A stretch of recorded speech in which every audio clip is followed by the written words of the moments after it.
Hi everyone and welcome to this video course. My name is Matei. I'm the Chief Instructor of Tactical Combat System and the founder of Tribe 13, and in the next hours I will share with you the knowledge that you need to develop the best skills when we talk about using our blade in a combat type of situation.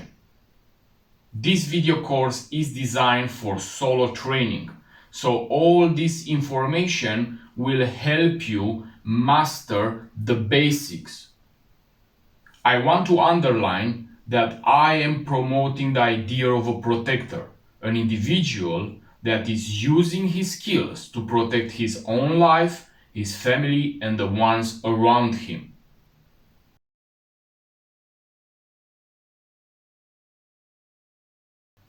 When we talk about knives, we can classify them in two types: fixed blades and folding blades. And I will talk immediately about the strong points and weak points. But without any doubt, the fixed blade is more efficient.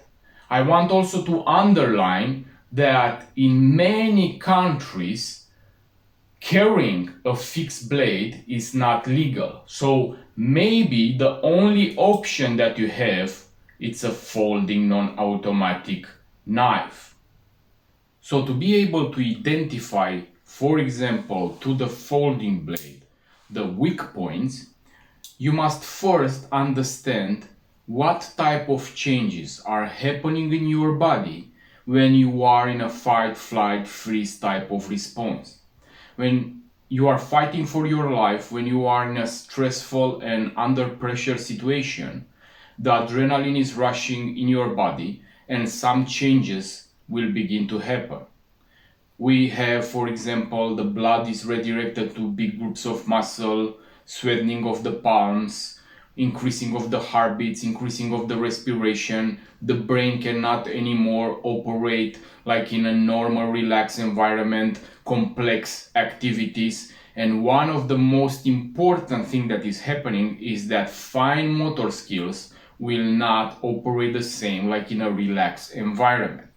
Now, if we look at this folding blade, that, for example, to open it, I need to use my finger to push this flip button in such a way that the blade is opening, that is a fine motor skill. So in a stressful situation, it will be very hard to push, to access this button and to open the blade. Here in this relaxed environment, I can make it very fast without no problem. It will be perfect. But in a life or death situation, again, I remind you, it will be very, very difficult. And of course, now you will tell me that there are existing different type of folding knives, like they have different methods to open it, like the Emerson type of knives in which you can take it from the pocket and it's already open. But also that activity, if I'm putting it now in the right pocket, I must take the blade from there extracting it with my fingers, even if it's with the tip down or tip up, it's the same motion. I must use fine motor skills.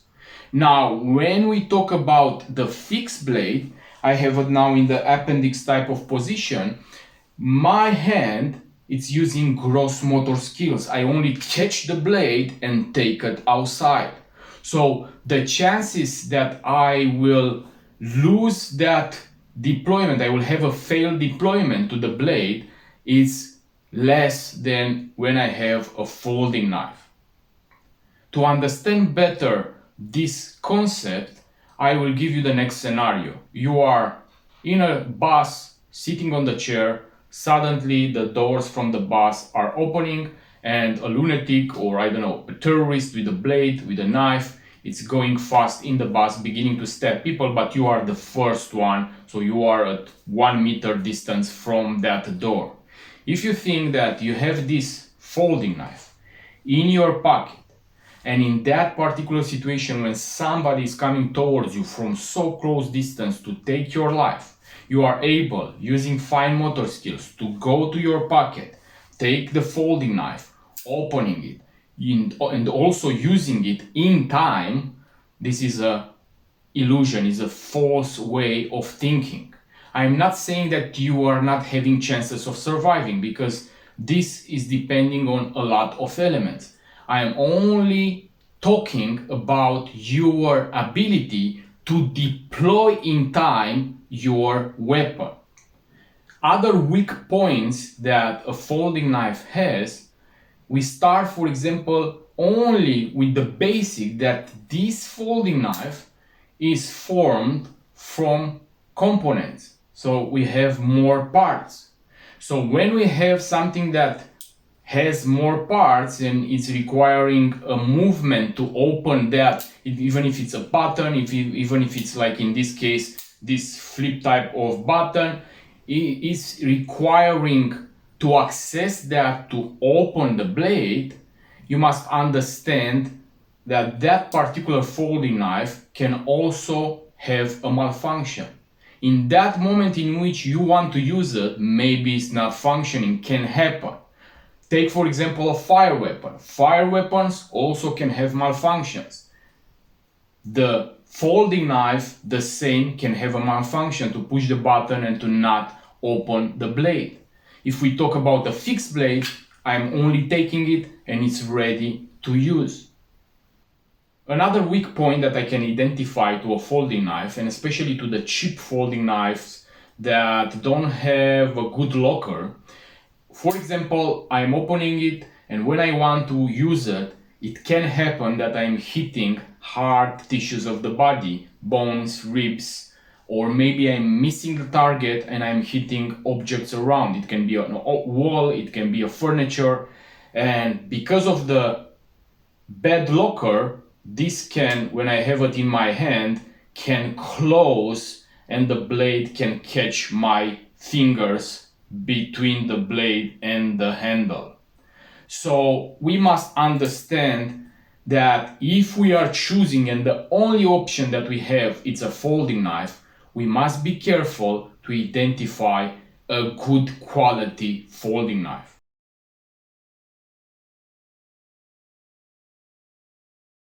When we talk about grips, we can classify them in two types. One is the normal hammer grip and the other is the reverse grip.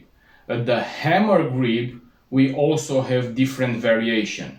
Hammer grip with the thumb up, hammer grip with the index finger laterally. This you find in different traditional martial arts, that they are using the blades like Kali, for example, and other type of variation. But if I want to resume in the most important, we have a hammer grip and we have a reverse grip. The reverse grip, it's very important. How I am teaching it, for example, it's all the time the thumb is coming on the top of the handle. And here I can tell you only like very short information, because I will talk about this in the future chapters. We put the thumb up in the idea that this can function like a stopper. And to understand better, this knife, for example, doesn't have a guard or a tsuba, how is known the Japanese type of blades. So it doesn't have this guard. So in the idea that I will hit, for example, how I say earlier, hard tissue of the body, bones, ribs, or I miss the target and I have other objects around, walls, furniture, and especially if we put also other elements that can influence your grip, like blood, like mud, like rain, like sweat, it's possible that your hand will go towards the blade, the sharp blade, or also that you drop the blade. So this thumb finger will function as a stopper, so it will help me, especially at this type of knives, to reduce the risk that is happening in this type of situations. Every time I'm teaching the same. So if I have now a knife in my hand that has this guard, I will catch it in the reverse grip the same. Why?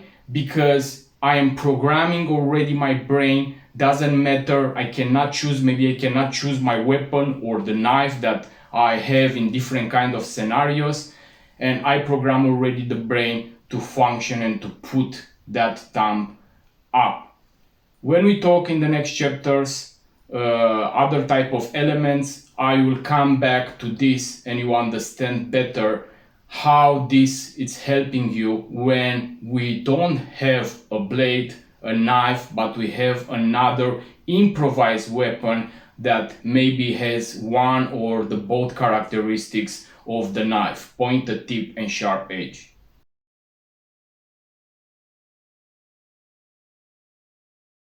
We have many methods of concealing and carrying the knives. But I will start now with the one that I am using the most, and that for me is the best.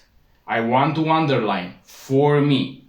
And immediately when I will talk about these methods, you will also understand why for me and possible to not be suitable for you. So the first method is the appendix position conceal carry. So basically my blade, and in this case I have the Obake knife from circa T. It's a very good knife with the design made for penetration, and this is the holster of the knife, and I attach it to my belt with this clip. So basically I am putting it inside the waistband, and here I am arrange it towards my strong hand. So if you imagine a line, an X, I am putting the blade in the right side because I am right-handed, so my strong hand is this. Now, when we talk about arranging your blade, and this course, this video course, is about knives, about blades. But I want to underline that if I will have a fire weapon, all the time the fire weapon, because it's the superior weapon, is remaining the superior weapon without any place for discussions or trying to put the blade equal with the fire weapon. It's not existing. The reality is the fire weapon is the superior weapon. If I'm carrying a fire weapon in the appendix position conceal carry method, my fire weapon, the handgun, will come in the place where I have the knife because it will be on the strong side, and the blade will move in the lateral, still in the appendix position, but left side. Why? Because if I need to use my fire weapon and deploying, I'm using the deployment and taking my fire weapon outside, I need it on my strong arm. Now, when I can use, for example, and for what I have the blade, and I don't want here you to enter in this type of Hollywood scenarios in which you are shooting, stabbing with the knife, John Wick, and so on. So we can use the blade, even if I have a fire weapon, only in that particular extreme situations in which I have a malfunction to my handgun, my gun is not functioning anymore. Like, for example, I shoot, I have a malfunction, a double feed, I don't know, something, and it's taking seconds to resolve that incident, and my target, imagine, for example, a police officer, and my target, or an operator, a special operator, military, so on, and my aggressor, or maybe I have multiple targets, it's already close near me, maybe it's making retention on the hand of my weapon, and I must deploy my blade to create that space. So only in this particular type of situations I will deploy the blade, only when my handgun is not functioning and I need to create that space. So I incapacitate, eliminate the target, maybe with the blade, or only create the space so I can resolve my malfunction. So if I have the handgun will come on the strong hand, the knife will change in the other side. But in this particular video course, because we talk about only knives, then it will come on my strong side. So the strong points for this type of carry, conceal carry, one of them is that it's very easy to conceal. I have a shirt, it's coming in front, very easy to conceal. Another strong point is that it's permitting me from various positions to deploy my knife. Even if I'm sitting, even if I'm standing, laying on the ground, or different kind of positions, I can access my knife. Another very important strong point is that I can access my blade with the both hands. Even if I am injured, I can access my blade if I cannot use the left hand, or if I cannot use the strong hand, the right hand in this situation, I can access it with the both hands. Very fast to deploy from this position.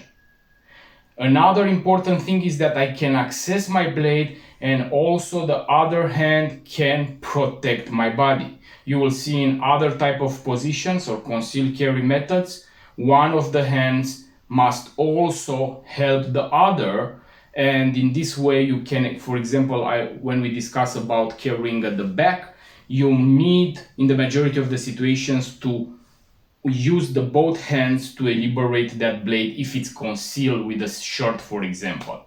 In this situation I can still use only one hand and deploy my knife, but you will see better in the next topics. But is this the best concealed carry method? And the answer is very simple. No, of course it's not. In general, when we talk, it's not existing the best concealed carry method.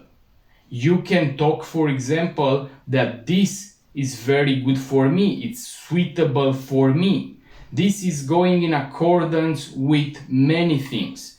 The dress code, the clothes that I am wearing, my daily activities, what type of activities I am doing, what is my body constitution. If I am, for example, 130 kilos and I have a belly like this, carrying the knife or even a fire weapon in an appendix position concealed carry method, it will be very uncomfortable and very hard to deploy it in time for a fight. So it's not existing a general best way of carrying your knife. It must be identified based on the elements that I was saying to you earlier. Another way of carrying and concealing your blade, your knife, is the lateral position. So I have now my knife attached to my belt, to my waistband, but in the lateral.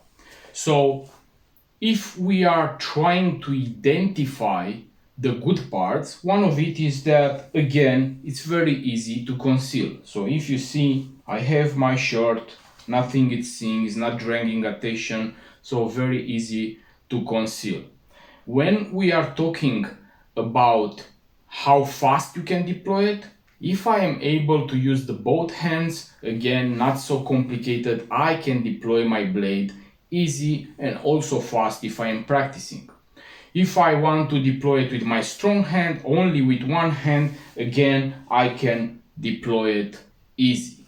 Now the problem is when I will be injured to my strong hand. So now the blade is on my right side.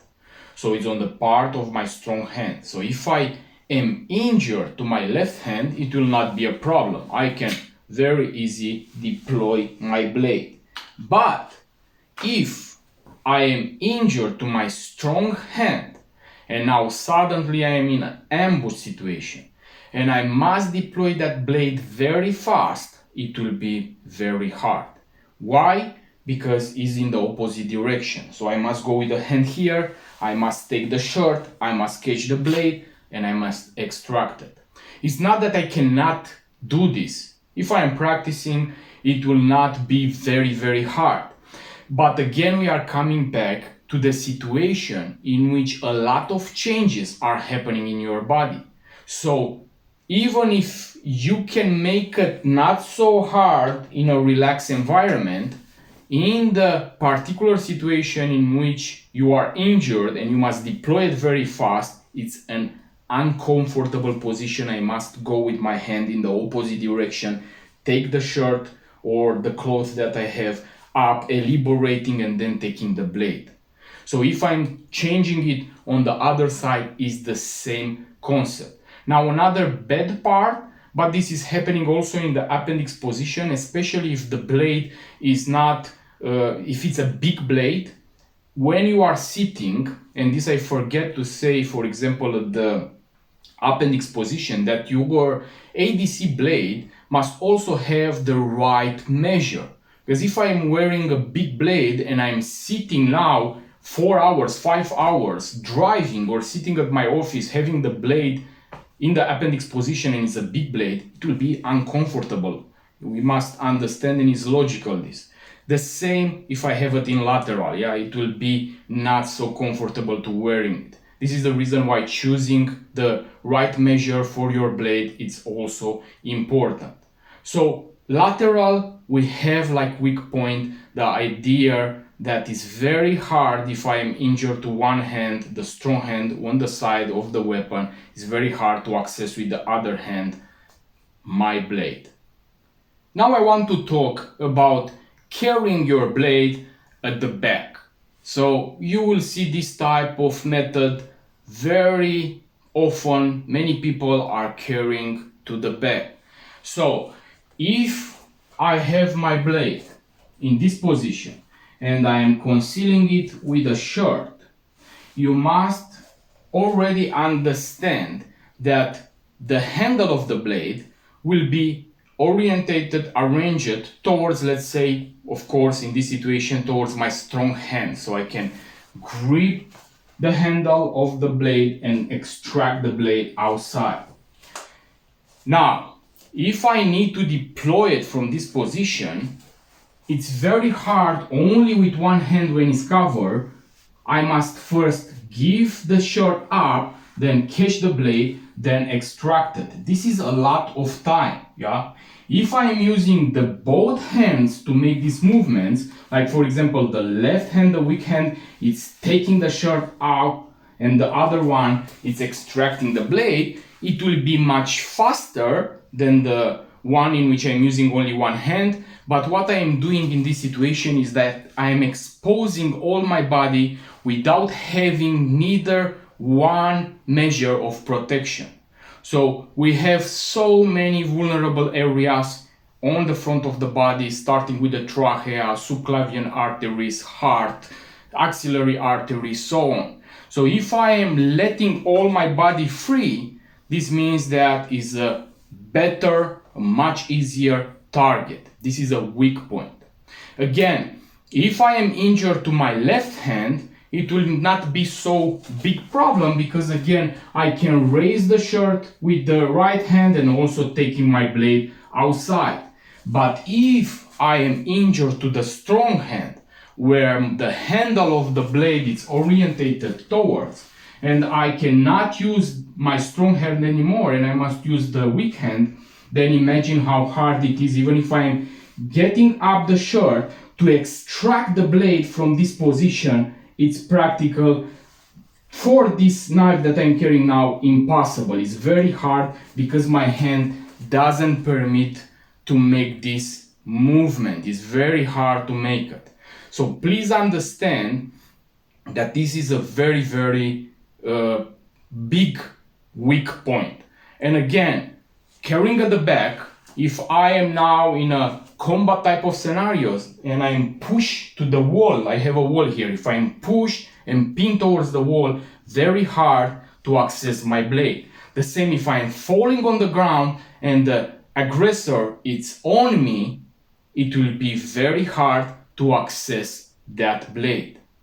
So another concealed carry method is the neck, the neck type of concealed carry, having a neck knife. If I'm talking about concealing, this is a little bit shorter, it's true. I'm not carrying the knife in this position, but it's only to make you understand a little bit about this carry method. So in this way, it's very short. So if I'm twisting a little bit in lateral, you see the print of the weapon. But if it was a little bit more longer, the rope, the paracord for this knife, it was not very visible. So it's still good to conceal. The problem is when we talk about deployment. So deploying this blade means when I can use the both hands, taking the shirt up, catching my blade, and when I deploy it, because of the movement, first the knife is going in a down position, yeah? This is a natural movement because I must take it from there. So from a down position, then I must strike towards the target. So I have a plus movement that is unnecessary and it's in a lower type of position. So very hard to access it when I have only one hand to use. If I am injured and I need to deploy now the neck knife, I must go up with the shirt, catching the blade, taking out and use it. So I'm not a fan of this type of concealed carry method, and also because I have now at the neck, and imagine that when you are fighting, you are moving a lot. So this, if I'm putting it outside, when I'm moving a lot, also the blade, the knife, is changing position. So if I am in that particular situation and now I'm fighting bare hands, for example, at the beginning, and my knife is changing position and I want suddenly to deploy it, it's not anymore there. It was changing the position.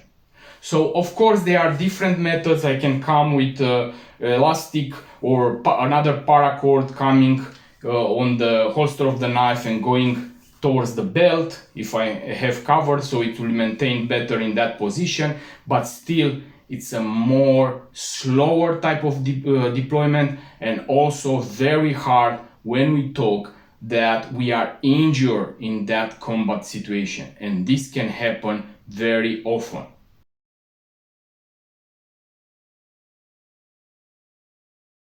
I want to talk now about the no-knife mentality. No-knife mentality, it's very important because if you are focusing only on the idea that you practice and you train yourself to use a knife, it will be very limited type of view. And I will make you understand now what I'm meaning by that. So if I'm taking my blade, the knife has two main characteristics: pointed tip and sharp edge. Now, when I'm talking about what from these two characteristics is the most important, I all the time say the pointed tip. Why? When we pass to the blade anatomy, you will understand better that shock zones on the body can be accessed by using the pointed tip. I need penetration type of movements. The sharp edge, also useful, but the sharp edge can create only cuts. And again, when we will go to the blade anatomy and we discuss about arteries, you will also understand what I want to transmit to you by this. Basically, like a short information, even if I'm cutting an important blood vessel like the arteries, the arteries is circulating oxygenated blood with high pressure. So when I lacerate an artery very fast, the blood is going outside, and depending on many elements, the time can vary between, 10 seconds and 1 minute that the victim is becoming unconscious, and 2-3 minutes to lose the quantity of blood and die. So basically, even if I am lacerating, cutting an important blood vessel, my aggressor will not be stopped in that moment. He can still continue, because of the adrenaline, to fight, to deliver his own attacks. So If I am choosing shock zones, and we discuss much later, that particular strikes can stop for a limited amount of time or also incapacitate my target in that particular moment. So I'm looking for this characteristic of the pointed tip. So I'm putting the knife back, and I will tell you, if tomorrow you are traveling in a non-permissive type of environment, or the legislation in the place where you are living is not permitting you to carry a knife, you can still find objects. And here I have two simple examples. There are so many objects that are keeping this characteristic of pointed tip. I have a screwdriver and a scissor.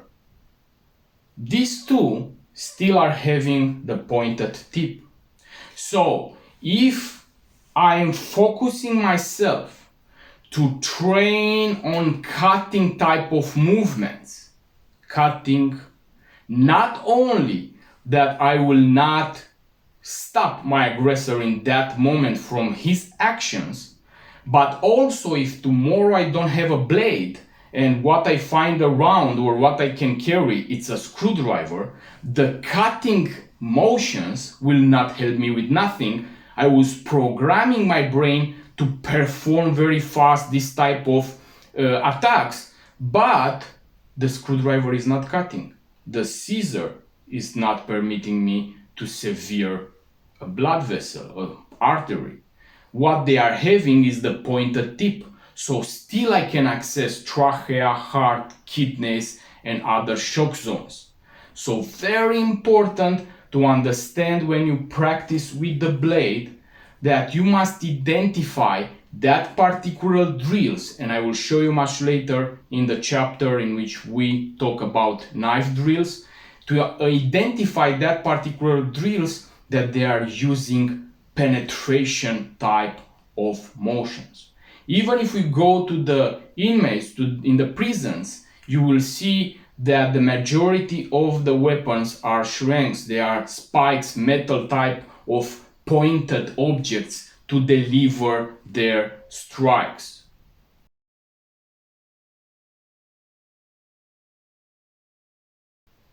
So I will share with you now the main elements from tactical combat system, the system that I am teaching. And we start with the first element, that is awareness. Being able to identify in time potential threats. So it doesn't matter how good you are with the blade, how good you are with the fire weapon, with other types of weapons, with your bare hands. If you are not able to identify in time the threat, and your aggressor, your multiple aggressors are already near you, they were closing the distance, preparing their weapon, and already starting to deliver their attacks, it's too late. Again, I am not talking that you will not be able to survive. This is another topic. This is depending on many elements. I am focusing on the idea that if you are not aware, one, yes, the chances of surviving are very low, and second, you will not be able to put in time your own weapon. So awareness is very important. Then the second element is how fast I can deploy my blade from a concealed carry position under stress and pressure factors. So basically we have many systems that are teaching and they are practicing with the blade, but all the drills are based on having the blade already in the hand. So if you put yourself in a realistic type of scenario, in day-by-day activities, in your daily activities, you never carry your blade in your hand. You don't go on the street carrying your blade in the hand. So your blade is in a concealed carry method position.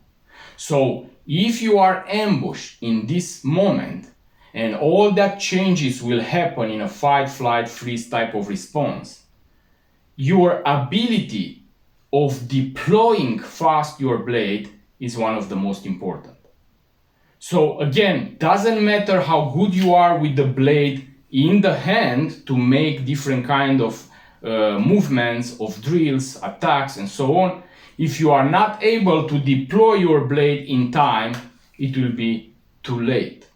So this is the reason why we practice, and in tactical combat system I am teaching first the basics, the movements of deploying your blade, and after you master the movements, you pass to the other level in which you must combine this with stress and pressure factors. This means scenarios with partners that they are opposing resistance and they are not following a established already pattern of attack. This means inducing or simulating the different changes that they are happening in your body in a real situation. And here we can talk about, when I discuss about deploying the knife, one of the most important is the fine motor skills. So this you can simulate or reproduce by putting your hands in a water with ice bucket. You put the hands inside, let it for 3-4 minutes until it's very hard to move your fingers or more difficult, and then you must deploy your blade and make your drill.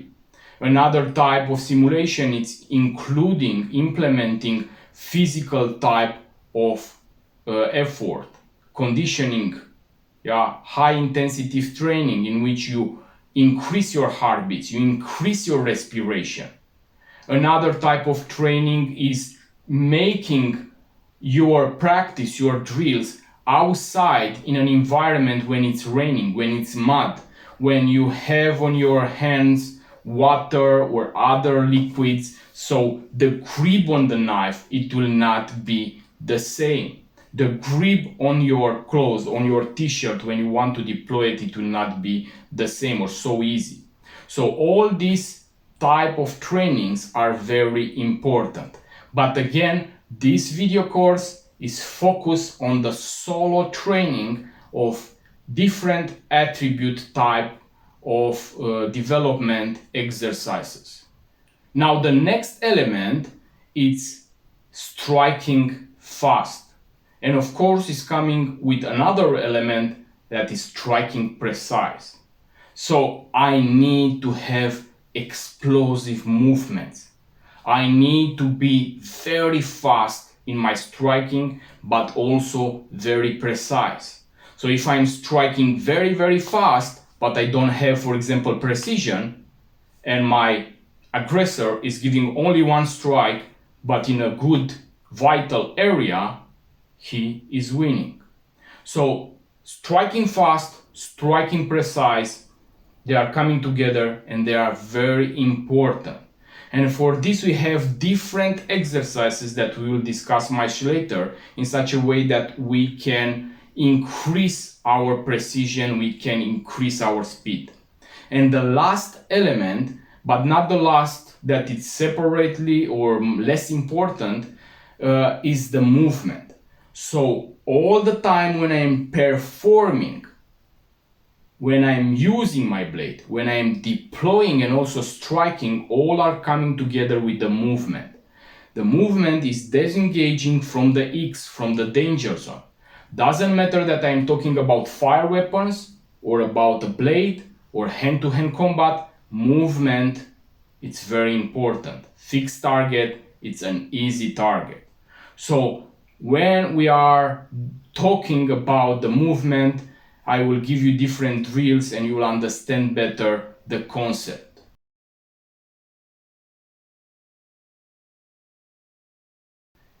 Now another important element, if you really want to prepare yourself to be able to use your blade in this kind of violent encounters, of course, again I want to underline, we use in tactical combat system the blade. I am extracting, deploying my blade only in that particular situations in which I must use deadly force to protect my life or the ones around me. So if we want to be able to have or to increase our chances of surviving in an ambush type of scenario, we must first understand how the criminals are operating, what is their modus operandi. And basically, when we talk about an ambush, in the majority of the situations, they will very fast close the distance between them and you using deceptive tactics. They will have already their blade prepared. So they don't have it, and here I'm not talking about a type of violent encounter that is starting with a verbal type of aggression and then punching, slapping, and then somebody is taking the blade and stabbing. I'm talking about a real ambush in which the criminals are already having the plan to ambush you for a particular reason, whatever it's their motivation behind.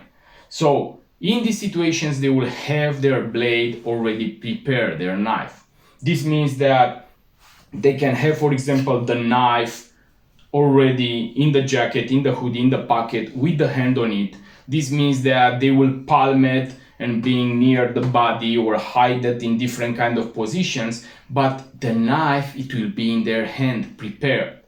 Your blade, it's in a concealed position.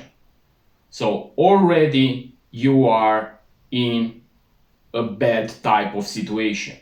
Now, not only that they will have their hand on the blade prepared, but they will also look for that particular moment in which you are not aware. This is the reason why having awareness is very important.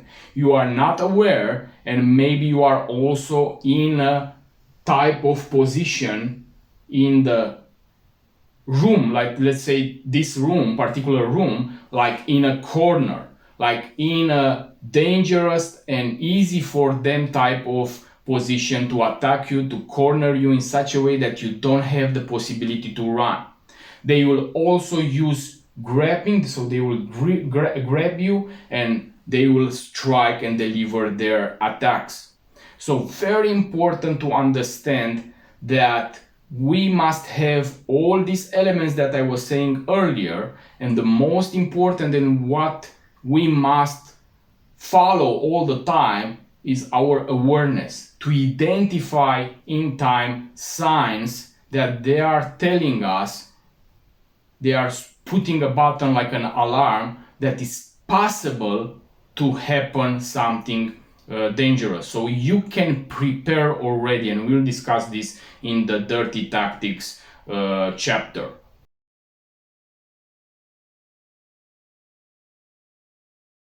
When I can use the both hands, and here we are talking only about the deployment, this is the reason why I'm static, this is the reason why I'm not moving. When we put it together with the striking, with the movement, then you will see all the image together, all the technique together.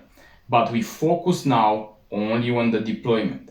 So I have the blade in the appendix position, concealed carry method. So the most important thing is all the time to understand that what I need to do, like the first concept when we talk about deployment, is to liberate the space to extract the knife. So basically, if you are looking here, I have the blade, but it's concealed, it's covered with the shirt.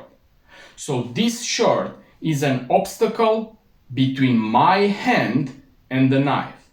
So liberating this, taking this from this space, it's a very important thing. So if I have my knife on the strong hand, the weak hand will do the next movement.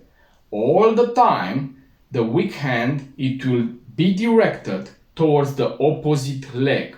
And immediately you will understand why. I am going towards the opposite leg and catching very good the shirt.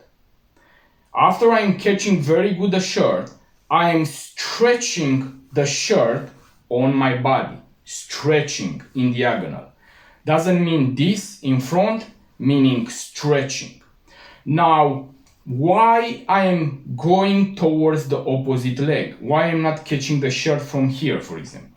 Because in many situations, it's possible that you have clothing type of, I don't know, it can be a shirt or hoodie or something else that is more elastic. So when you catch from here and you want to stretch and to take your blade, sometimes it can happen this, can cover your blade. So it's very important that we go towards the opposite leg. And also when you will be injured to one hand and you must deploy it only with the other hand, using one hand, you will see how important is to go towards the opposite leg.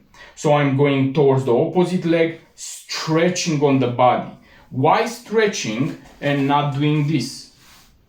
Because if I'm doing only this up, okay, here I'm exaggerating in front, yeah? But you also must understand that under stress and pressure, your movements will not be perfect. So if I'm going up and I want to deploy my blade and I'm very fast, it can happen this. Not that it will be so complicated, of course that you can take it out, but that fraction of second is very important.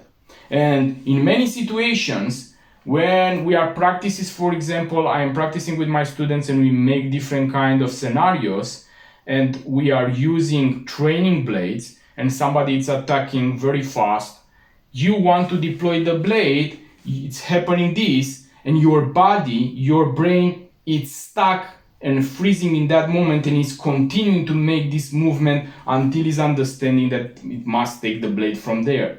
So it's very important that from the beginning we liberate the space of the blade. So by stretching on the body, already all this space is free, so I don't have any obstacle between the blade. The shirt is not existing anymore here because I was stretching it. Now, when I stretch, how I stretch my shirt. So I'm not stretching like this. You see that my hand now is very high. Why I'm not stretching in this position? I am exposing very vulnerable areas. Left side of my body, very easy between rib number 2 and 3, 3 and 4, 4 and 5, 5 and 6. Intercostal space can be accessed the heart with a good length blade. Another very sensitive area is the axillary artery. No muscles here, very close to the heart, very bad situation.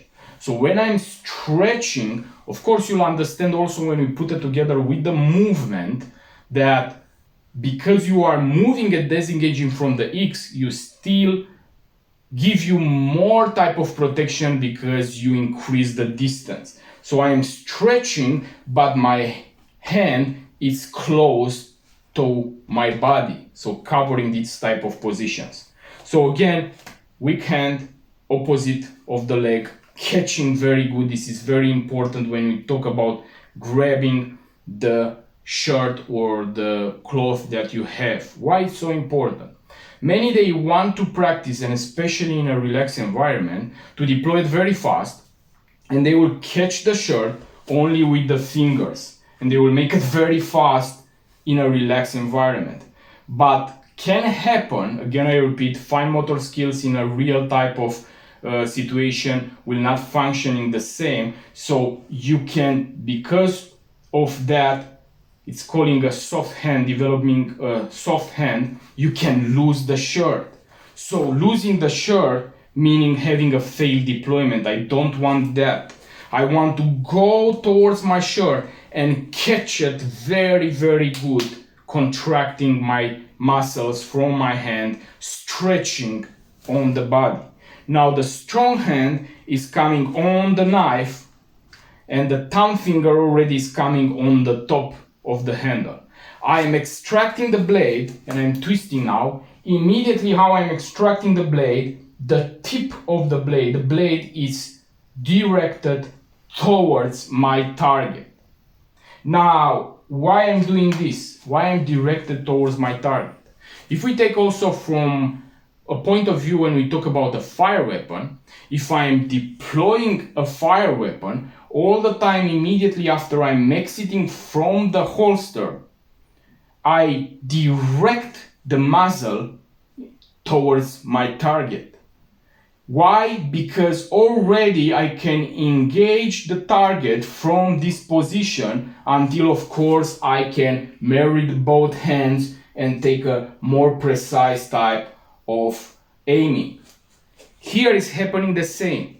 I am stretching, deploying, twisting. If my target is very close towards me and he wants to make a retention towards my weapon, if I was extracting the blade with the blade facing down, it's more easy for the one that is very close towards me to catch or to make a retention, to pin towards my body with that with my weapon. But if I am twisting immediately, I have a sharp edge weapon directed towards your body, more hard to enter, to grab, and also I can use my body mechanics pushing with force, and still I can penetrate or create some injuries. So this is a very important idea: catching, stretching, covering, catching my blade, extracting, twisting towards my target. Now after I'm twisting, of course, this hand is letting the shirt down. This hand is not remaining in this position, but is going more up. And now a very important thing, the weak hand, even if I'm increasing the distance, will try to give me a type of protection, a type of position that is protecting me. So I will take this type of triangle.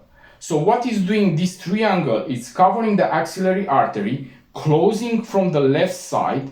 The shoulder is a little bit more up, covering a little bit from the carotid artery, and the other hand is covering subclavian artery, and on the neck the carotid artery. Of course, it's not giving you 100% type of protection, but still it's better than to take the blade here and stay with the hands like this. So I'm extracting, and this is taking a type of triangle that is giving me protection. Now the same thing I can do also if I want to extract my blade with the left hand. Again, here I'm not talking about the situation in which I am injured, so I can use the both hands. But we will see in the next chapters that there are situations in which it's better for me to deploy the blade with the left hand to strike in a position in which my target is towards the left hand. Yeah, the same. If my target is coming from a right side and I want to increase distance, I will deploy it with the right side, striking in that direction and creating distance. This you will understand better in the next chapter.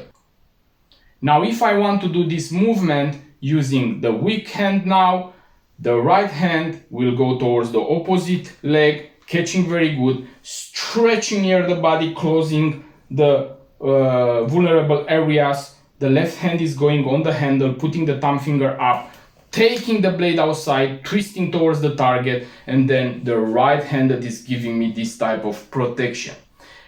Again, I am not moving from the place. I am talking only details about the deployment. You will see much later how we put that together, also with striking, with movement, so we have a better understanding about this type of techniques.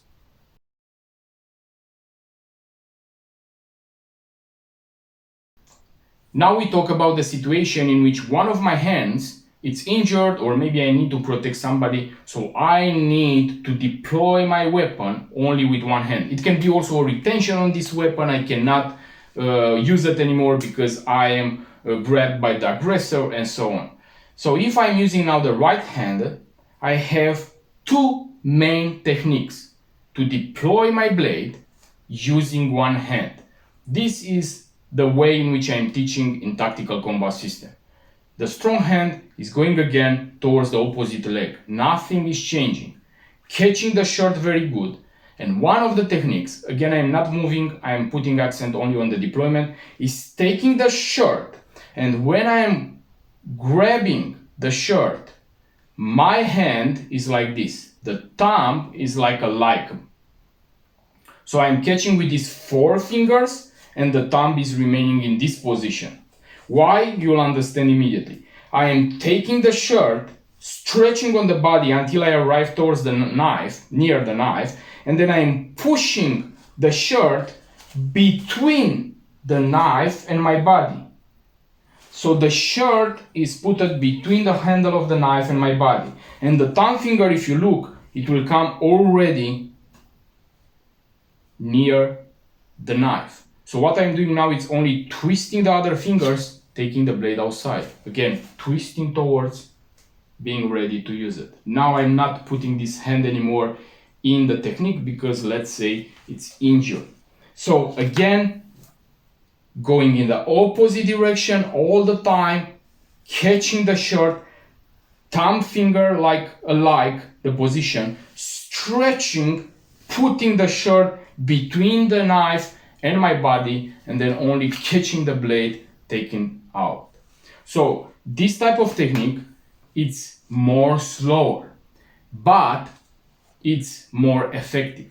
So you reduce a lot from the chances, from the possibility of having a failed deployment. So by putting the shirt here, it's already the knife, it's free. The space is free, so only I must catch the knife and take it out.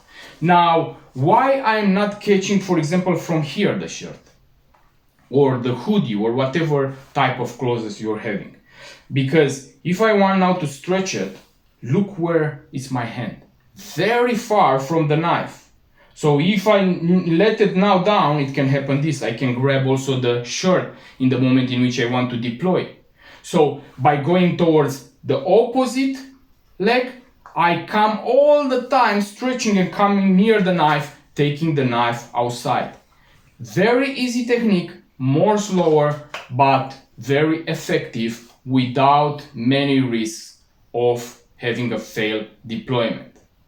Now the second technique, using one hand, we start the same, going in the opposite direction, catching the shirt. But now I am stretching and I don't need anymore to put the shirt. I want to be more faster. And when I am practicing much later, I will show you fast all the techniques so you understand better the concept. Now I am making it slow so you can follow the movements and identify all the process. So I am catching, stretching, and the most important thing here is that all the movement, when I am stretching the shirt, and also when I am finishing to stretch and I am arriving towards the knife, my hand is not far from my body. But all the time my hand is putting pressure on my belly, on my abs. So it's going in this direction, putting pressure until I arrive near the knife. And here, when I am near, I'm only letting the shirt, but still putting pressure. I'm not letting the shirt like this, and then I want to catch it because it will be covered. I am going, still maintaining pressure, not permitting to the shirt to go down, and I'm only taking the blade outside. So I was excluding from the last movement this part in which I am pushing, I'm going with the shirt between. So I'm only stretching, and when I'm arriving here, because of the pressure, I can take already the blade outside. So first technique, catching, thumb like a like, going, pushing the shirt between the knife and my body, thumb finger here, extracting the blade. Second movement, opposite, stretching, maintaining pressure with the body until I'm near the knife. Don't let the shirt, I'm taking the blade outside. If I'm practicing with the other hand, with the weak hand, is the same process, only that now I'm not going anymore so far because the knife, it's already where I am catching already the shirt. So the first technique, I am catching towards the opposite leg, catching the shirt, and immediately I am passing the shirt behind the knife, from here, here. And I have already the thumb finger extracting the blade outside. For the second one, catching, maintaining pressure, not letting the shirt, taking the blade outside. So, not so complicated. Again, there are new movements, new type of techniques that your brain is not accustomed with them, but with practice, you will see how fast you can be in deploying your knife. It's not requiring fine motor skills. Catching the shirt very good is not fine motor skill, it's gross motor skill. Stretching on your body with force is not fine motor skill. Taking the blade with all your hand is not fine motor skill. So if we are comparing with the folding knife, in which you must take it outside, open it, and so on, this is gross motor skill, but is requiring training. Now, also very important to understand why the knife is on this side. Why is not on the left side? And when I'm talking about the strong hand, I want all the time my weapon to be more close to my body. For example, if I'm deploying now the blade outside, in this position, already you can see when I'm twisting the blade that my hand is in an angle very close to my body. So if somebody wants to make retention on my weapon, I'm very close towards my body, more hard to grab, more hard to make something. If my knife it was on the other side, when I want to extract, to pull out the blade, my hand is in this angle, in this position.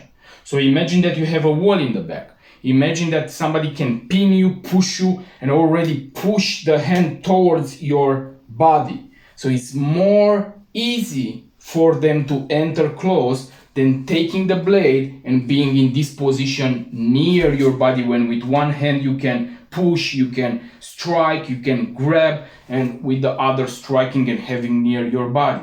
The same is with the handgun. If I have a handgun and I will take it from the holster, the hand, the best way is to be near your body when it's in a close type of encounter, because it's more hard to be grabbed and so on. If you have it in front, the hand is in the position that is not giving you so much force, so you can be pulled, you can be they can make you retention on the hand with the weapon near the body, and here it's the same with the blade.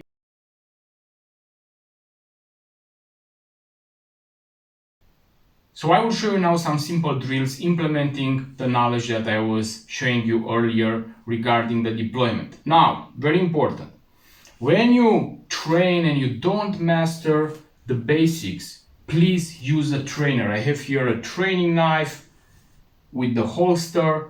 If you have the possibility, please choose a trainer. The majority of good blades are having also the variant of a trainer. So choose a blade that has also a trainer, because that trainer has the same shape and in the majority of the situations the same weight, and it's using the same concept holster or the same deployment, and it's very good to train with something similar. In this case, because I am training the majority of the situations with my real blade, I am using this only like study material, showing you the drills. But again, I repeat, use a trainer when you are still trying to master and understand the techniques. Now, another very important thing we will discuss more when we talk about dress type,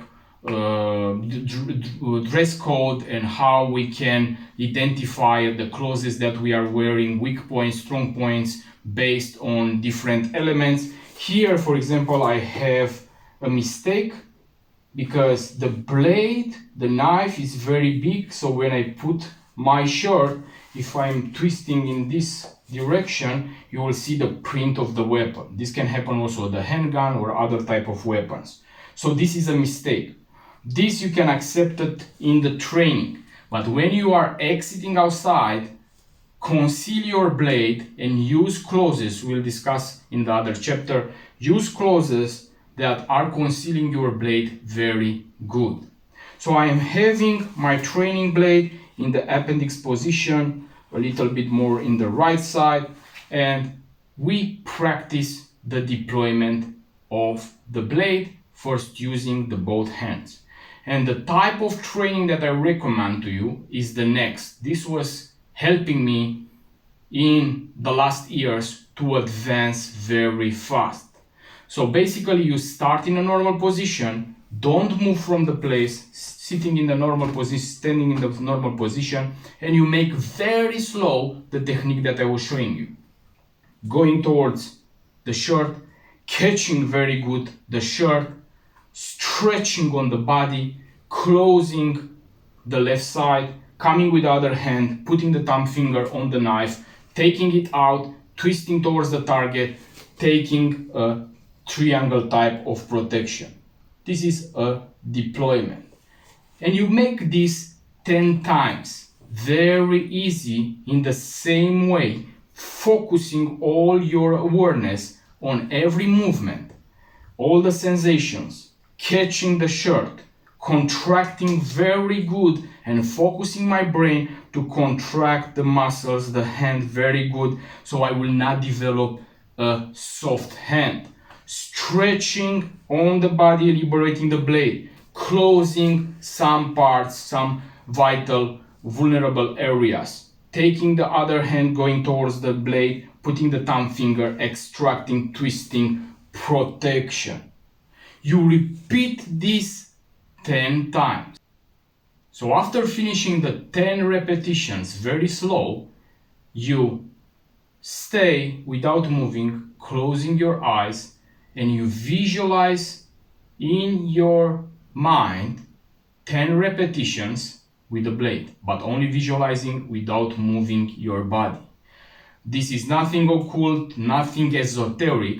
This is a visualization technique very used in NLP, neuro-linguistic programming, and many athletes, they are having this part of their training program to increase the performance. So 10 repetitions slow, 10 repetitions only sitting, closing your eyes and visualizing all the movements.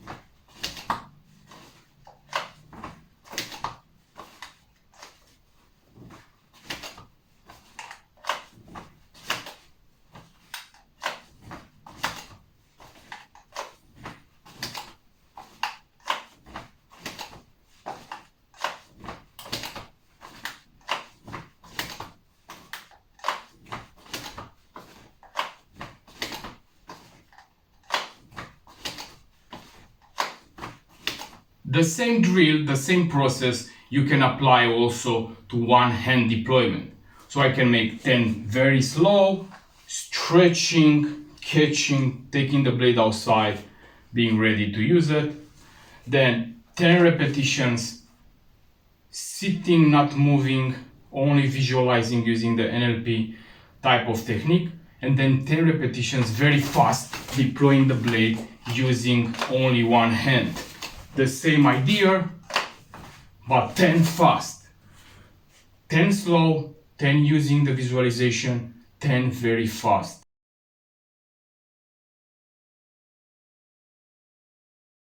Now we are talking about striking.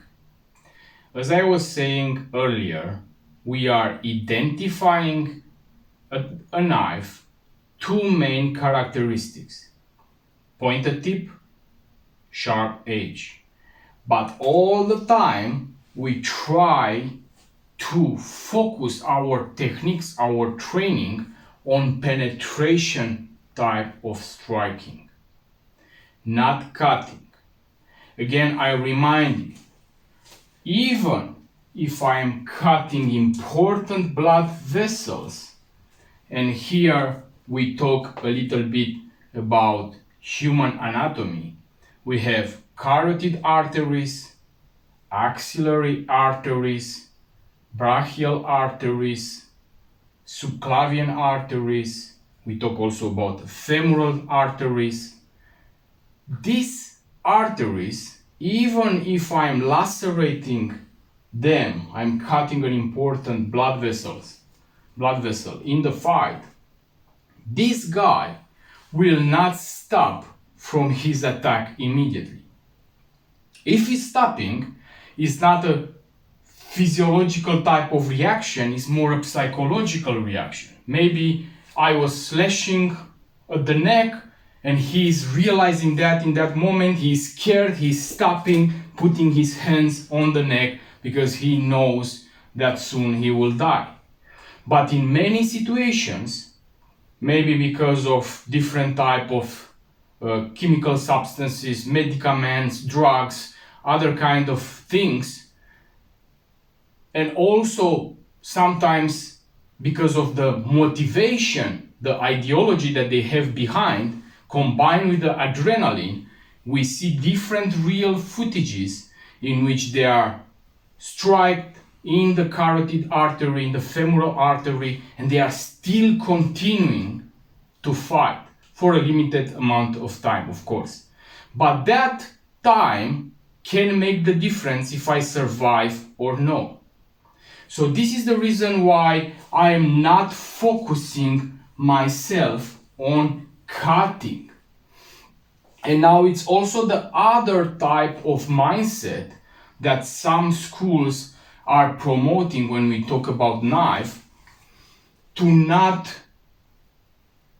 deliver penetration type of techniques, to use only cuts, because in this way you can cut the muscles, tendons, and you can incapacitate your target without killing it. And here I want to be very direct. I repeat again. In tactical combat system, we take the blade outside only in that particular situations in which I am required to use deadly force to protect my life or the ones around me. So here, if I am in that situation, I am not thinking anymore of cutting his muscles because maybe I managed to incapacitate him or tendons. I am thinking to use my blade to incapacitate or eliminate that target as fast as I can so I remain alive and my family also. And a simple example, I all the time put this example, but it's very easy to understand. Few years ago in Paris, in a church, a terrorist was entering with a big knife and began to stab and kill the people. That is a situation in which I can use and I must use my blade to protect, to incapacitate, to eliminate that target in such a way that I'm saving and I'm protecting the ones around me.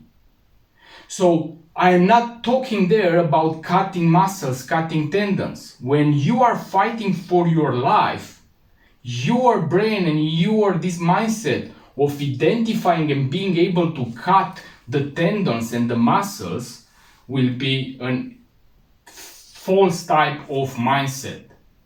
So you need to understand that you use that blade for eliminating or incapacitating the target, but in the moments in which is required the use of deadly force. So coming back to our topic, cutting or penetrating with the blade, again I promote the idea, the mindset of using the blade to stab, to penetrate in such a way that we access shock zones. When I'm talking about this, it's not here only that I was dreaming last night and say to you, this is better than cutting. This knowledge is coming from my experience, from my studies, and also the majority for my interactions with professional individuals that they are working in the trauma medical field. So you must understand that if I want, or in the majority of the situations, because there are also exceptions, to be able to stop an individual from his action in that moment, I must strike towards some shock areas. These shock areas are eyes, trachea, heart, kidneys. Now we will discuss a little bit more using also a medical dummy in such a way that I explain better about these areas, and we combine it after with the drills in such a way also that you learn how you can access better that areas.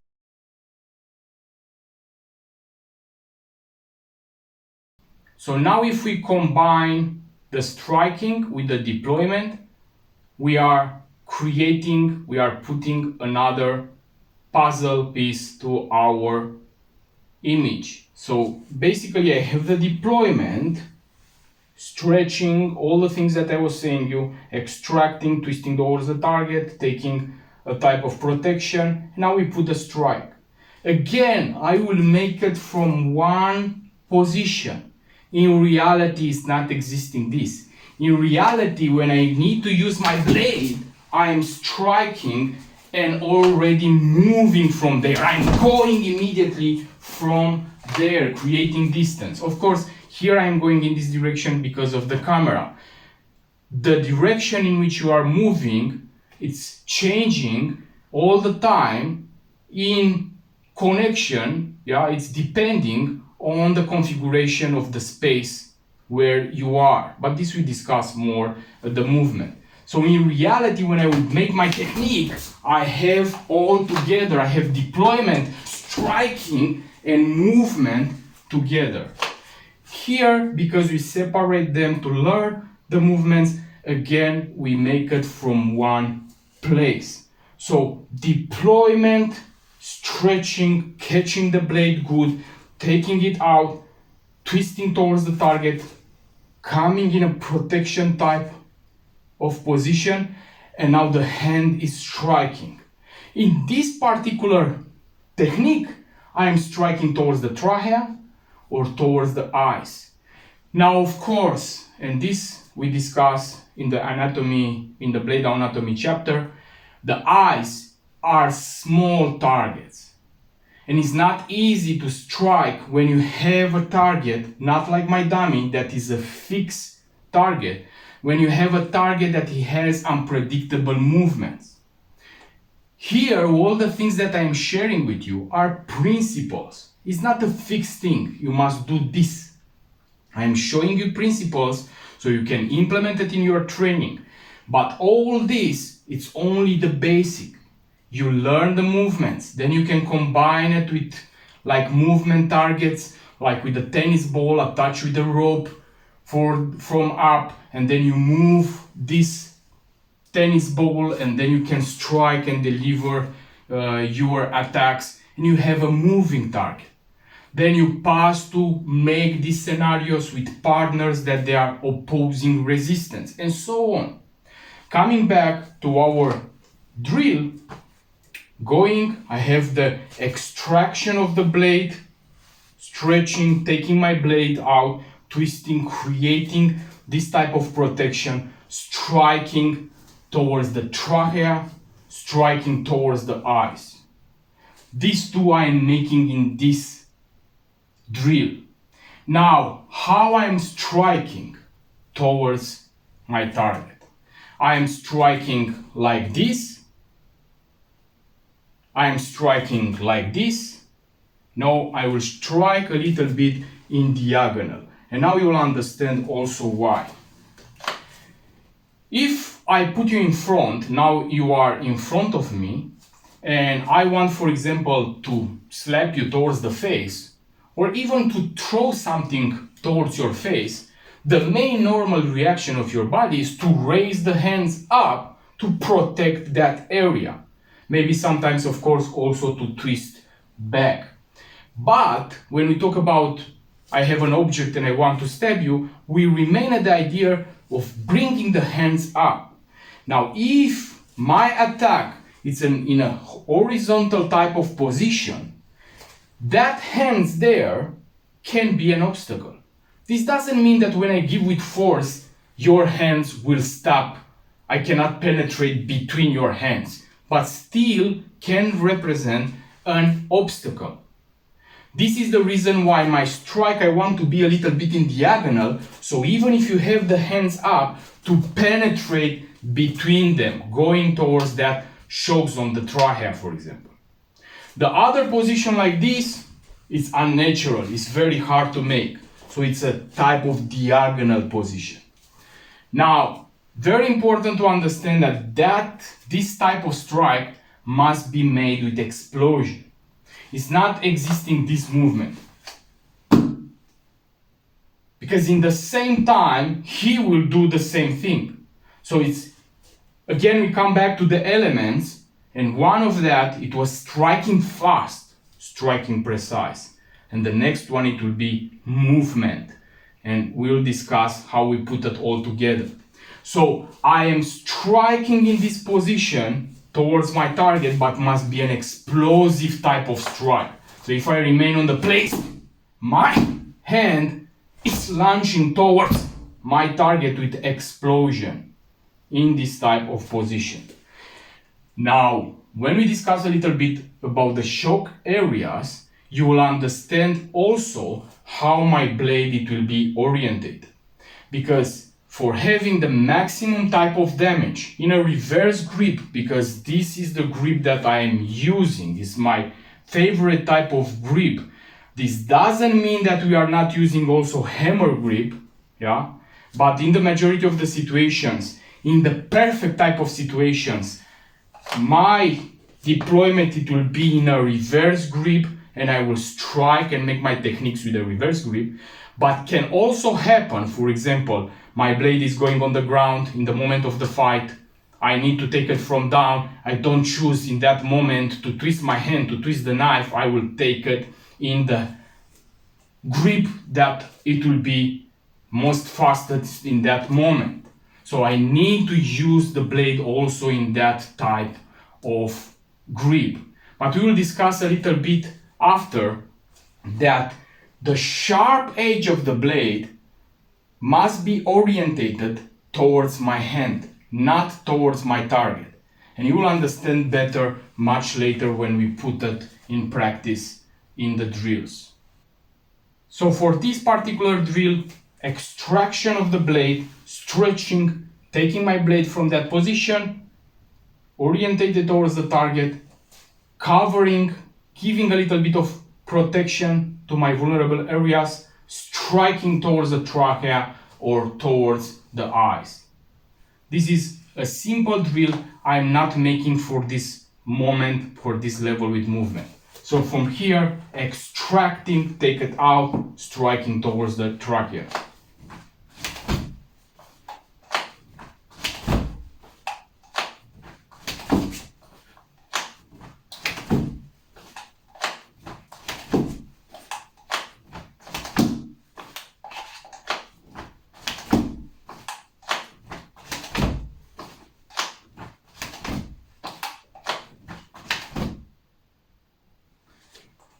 The same idea, if you want to repeat this, you can make it like earlier. 10 repetitions, very slow. 10 repetitions, not moving, visualizing, using NLP, neuro-linguistic programming, and 10 very fast.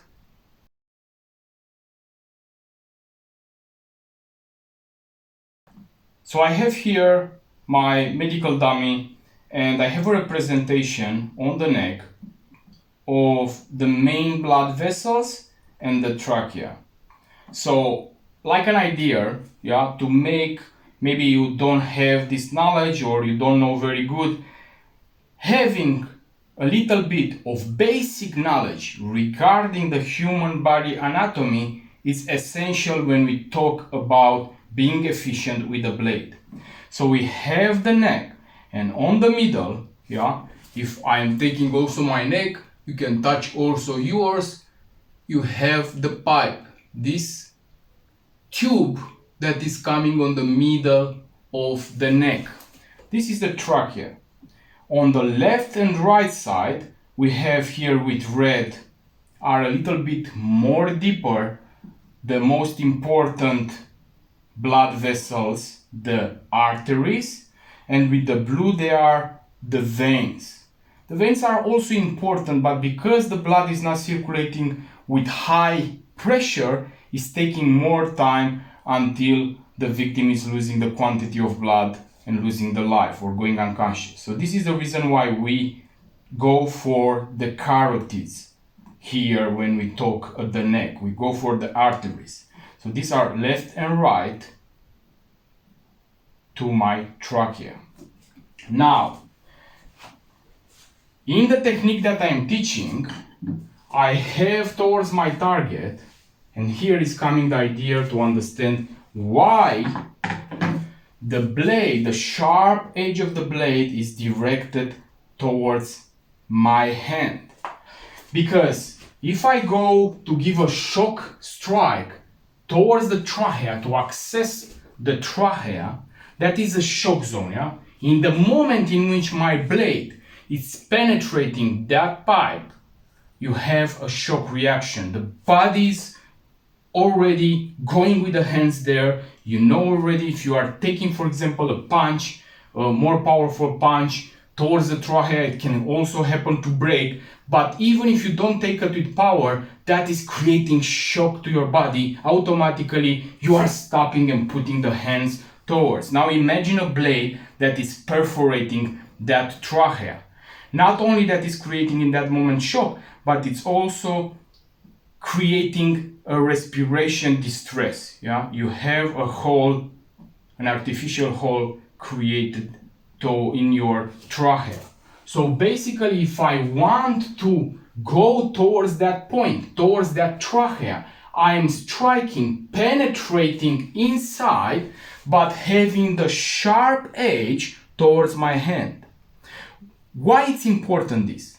Because having the sharp edge towards my hand, if I am making here on the dummy now, and it's towards my hand when I'm striking and I'm penetrating the trachea, when I want to go back, I only rip towards me, and the sharp edge that is directed towards my hand now will lacerate also the carotid artery, in this case on the left side, because I'm ripping.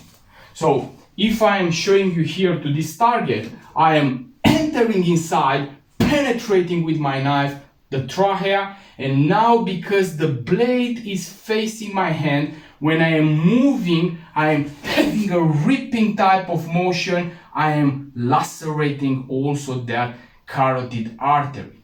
Now, of course, when I am penetrating with the blade, I am entering inside, but also I am changing a little bit the angle of my blade. This is not happening 1, 2, 3. This is one movement. I am giving there, and when I am entering, when I am retreating the hand, I am only ripping towards. So I am entering inside with the blade, and now when I am creating distance, I am ripping towards. So from inside, very easy to lacerate that carotid arteries. You have different type of movies or different type of, I don't know, systems also that they are teaching, and they are cutting the carotid artery from the exterior, giving like here a cut in a hammer grip on the carotid artery or on the neck, and the guy is dying in the movie, is very fast and so on. In reality, you have on the left, on the right, two muscles. These muscles are calling sternocleidomastoid muscles. These are very strong. Even if you have a good blade, your target is not standing fixed. When you are striking, that force will also push his body left or neck left and right, and he also have his own movements. So it will not be so efficient to cut over that muscle and to access the carotid artery that is more deep. Yeah. So maybe if I have a chirurgical scalpel, for example, that is very, very sharp, and I can pin my target on the wall or on the ground, and to push the force of my knife towards the body because it's stopped from the wall or for the floor, then maybe I can do it more easy. But in a stand-up position, very hard to make this. This is the reason why the majority that they are dying because they were injured with a blade in the carotid artery. It was from a stab. They were stabbing in the neck, direct strike, and that blade was lacerating also the carotid artery. So again, sharp edge towards my hand, entering inside, and then when I'm ripping back, I am lacerating that carotid artery very easy. We pass now to the eye. When we talk about the eye, again, small target, very hard to hit. You must train yourself having good precision. If it's hit to the eye, if you are penetrating with a blade, globe of the eye, orbit of the eye, passing towards the cavernous sinus, very, very powerful strike, shock strike.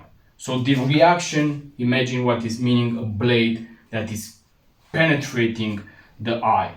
Now, I want to underline, there are situations, real cases, in which victims that they were struck with a blade or other objects in the eye, and they were using powerful drugs or substances, they were not reacting in the same way like a normal individual, because that substances were changing the way in which they were perceiving the pain. Yeah, so there are situations like this, but in the majority of the cases, that is a shock strike. Now, when we talk about the eye, we have two possibilities of accessing the eye. One is I have the blade in my hand and I go directly passing with my blade, entering inside, globe of the eye, in the eye orbit, putting it inside the blade, or I have it in a reverse grip and I'm coming with the blade, slashing, like ripping, on the eye. Ripping on the eye can be also a useful type of technique, because also that blade that is scratching is cutting the eye on the surface, that is resulting in low possibility of vision with that eye for my victim, blood, pain, and so on. I want also to underline that the eye is designed, we have this bone from the eye, and in the moment in which I am coming from the frontal bone, coming with the blade, this is deviating a little bit my strike. So you must be very good in your striking in such a way that when you are coming really to penetrate, to cut, to come on the globe of the eye. So I have this type of movement in which I am going and ripping on the face, exactly on the location of the eye. I'm ripping, and I have a penetration in which I am pushing the blade inside. Ripping or penetrating. Again, penetration, more efficient, it's creating more shock and more damage. Now, when we talk about the heart, we have more ways in which we can access the heart. And I will start with the first method, that is on the left side of the victim. If we are seeing at my dummy, but this is not reproducing 100% the anatomy of the body, so I must use also showing you on my body. So on the left side we have the ribs. Between rib number 2, 2 and 3, 3 and 4, 4 and 5, 5 and 6, intercostal spaces. So between the ribs we have the intercostal space. If we are penetrating with a good blade, like the length, it cannot be a short blade because you will not access it, then very easy you can go towards the heart, penetrating that heart. That is one method. Another method is we have, like you see also here, we have the thoracic box, the solar plexus. Here we have the xiphoid process. So where it's finishing the thoracic box, you have like a bone, hard bone, and under that it's starting, you have soft tissue. So if I'm taking my blade in this moment and I am entering from down, up, penetrating under the thoracic box with the blade directed towards the left shoulder with power like an uppercut, that will access the heart.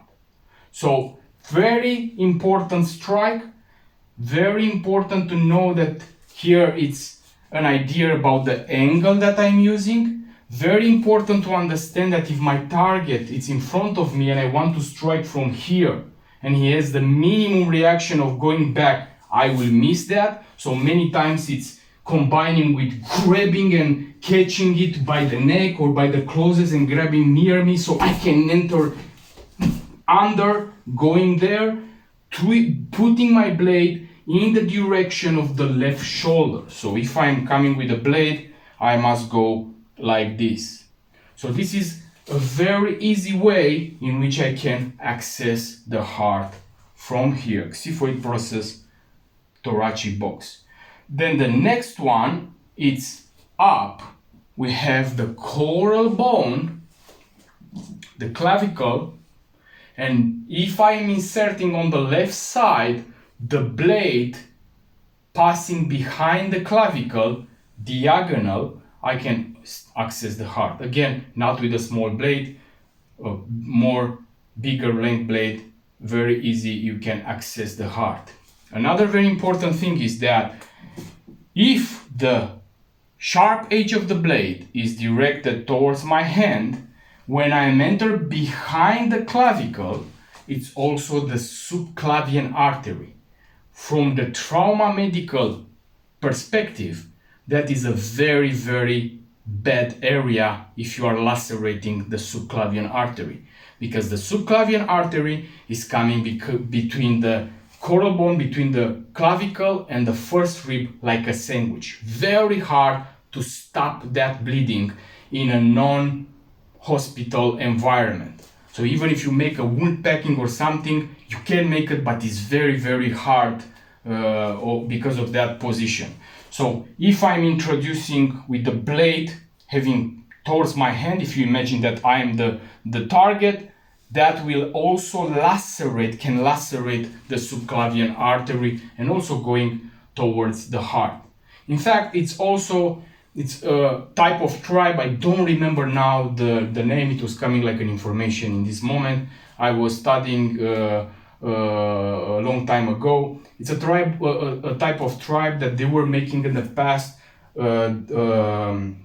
killing for some, I don't know, imagine soldiers that they were capturing or other hostages. They were making this type of killing using a spear, and they were passing the spear, they were putting the victim in the knees, tied, and they were passing the spear on the left side behind the clavicle, going towards the heart. So if you imagine like a more longer blade, it must come like this. Now, the last way in which you can access the heart is we have the sternum bone in the middle, and here, left and right, they are beginning the ribs. Now, you must understand that on the lateral, the ribs have a more elastic propriety. So basically, if you put a finger between the ribs in the intercostal space and you breathe in, you will see how that space is changing dimension, because this is normal. This is the reason why we have this capacity of increasing, taking air in and give the air out. So when we talk about penetrating with a blade on the left side towards the heart, many they are saying to be careful to not remain the blade stuck between the ribs. Being stuck the blade between the ribs on the lateral side, it's very, very low, has very, very low possibility to happen. Because from this reason, maybe if you have, I don't know what type of very big type of knife, and maybe it will happen in this way. But because they are elastic, a normal blade, it it will be very hard to be stuck from the lateral. Where it's remaining stuck when they are striking, the majority are remaining stuck in the sternum bone. This is a very hard part, and they are striking, and the knife or screwdrivers or other type of pointed objects, they are remaining stuck there. And this is because it's a very hard bone. Now, if you are making the same strike, but going a little bit in lateral where they are beginning the ribs, even if the ribs are not so flexible there, because are more harder, yeah, here we don't have this motion of extension, is more in the lateral, the blade can be inserted in the left side, going in diagonal, and still access the heart. Now, it's possible from a direct strike towards the sternum bone, because the heart is somewhere in the middle with the tip orientated towards the left side. Also, on the left side, we have a little bit more from the heart than in the right side. I don't know now the right proportions. So, is there possible penetrating the sternum bone, entering directly in the heart? Yes, of course, it's possible, and there are cases in which people were stabbed there. But in the majority of the situations, the object is remaining stuck inside. Is there possible from this position to strike? My target is standing and I want to strike directly towards the sternum bone, penetrating towards the heart. Very hard. Why? Physics. Even if I have a pointed object, my target is not fixed. It will also move from that force. If I have a wall, and this was happening in the majority of the situations where people were stabbed towards the heart with an object directly towards the sternum bone, in the majority of the cases the victim was down, so they were having the floor, yeah, so when they were hitting with power, the body was catch between the floor and the force of the hand that was striking with that pointed object. Now, when that object is remaining inserted in the heart, in the majority of the situations, the victims are surviving if they are receiving medical treatment, professional medical treatment. Why they are surviving? Because that blade, it's functioning like a seal. It's sealing basically the wound. This is the reason why when you have an impaled object in you, and this we will discuss when we talk about trauma medicine, when you have an impaled object in your body or a victim body, never you take it out. By taking it out, you risk to produce more damage. So that object inserted even in the heart, inside on the sternum bone, being blocked, that is functioning like a seal and is not permitting too much blood to exit outside. So these are the main areas where you can access very easy the shock zones when we talk about the heart. So the last shock zones that I want to talk about are the kidneys. So we have our body, we have the spine, left and right, we have the kidneys. Now, the kidneys are protected in the upper part from the last rib. Yeah, it's protecting a part from it. So when I want to penetrate, to access the kidneys, I need to have a little bit of angle. Not that if I'm hitting in the rib, it will not enter my blade because it will be deviated, of course, and changing trajectory, but I can miss that area. So my strike must come, if I'm talking from behind, and I will show you immediately also the training dummy, must come in an angle. Now, why are the kidneys a shock zone? Very simple. Between 2 million and 3 million nerves are in the kidneys. So when you will penetrate with that blade, it's creating a very, very powerful shock that will stop the aggressor for a limited amount of time, of course, from his action. Can you die by penetrating with the blade towards the kidneys? In the majority of the situations and the cases, people were dying because when an object, a low velocity object was penetrating the kidneys, were also severing important blood vessels near the kidneys. So it was also a massive type of bleeding. If you know the information already, people can survive only with one kidney. If it's leading to death, it's because it has a massive hemorrhage, and then it's losing a lot of blood, and it will lead, of course, to death.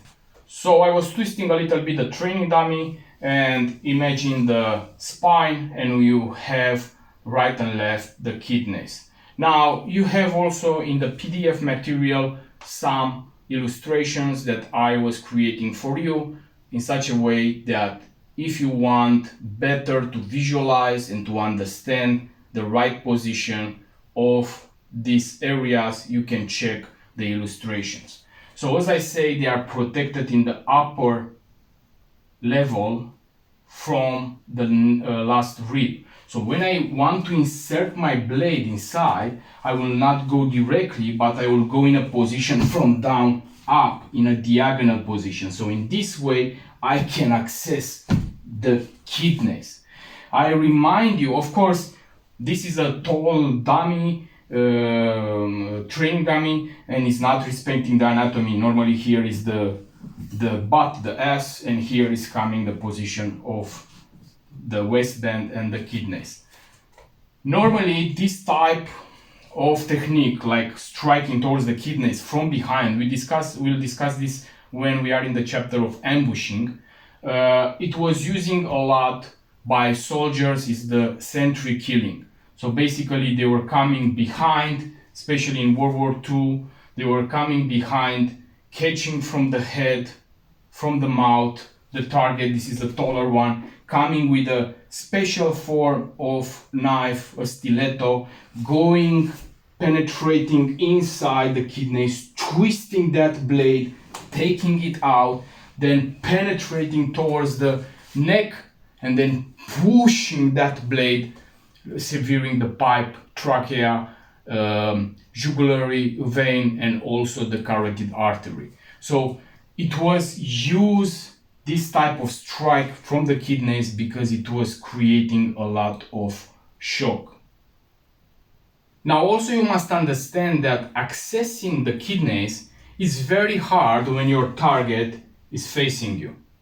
But there are different situations, and I will show you in the chapter when I will teach you some drills that you can implement in your training. And there, of course, we are striking a shock zone, and because of the reaction that our target has, striking the trachea or the eyes, it will allow us, when we evade, also to access his back, in this case, the kidneys. So basically, these are the main shock zones: eyes, trachea, heart, kidneys.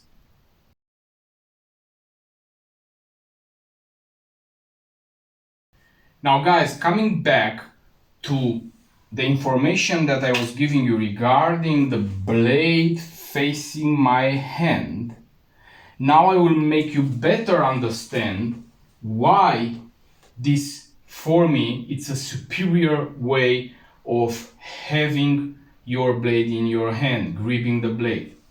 And if I'm taking my target, I was already explaining to you the idea with the trachea. If the sharp edge is facing my hand and I'm striking towards the trachea, because of the movement, I can rip and lacerate the carotid artery also.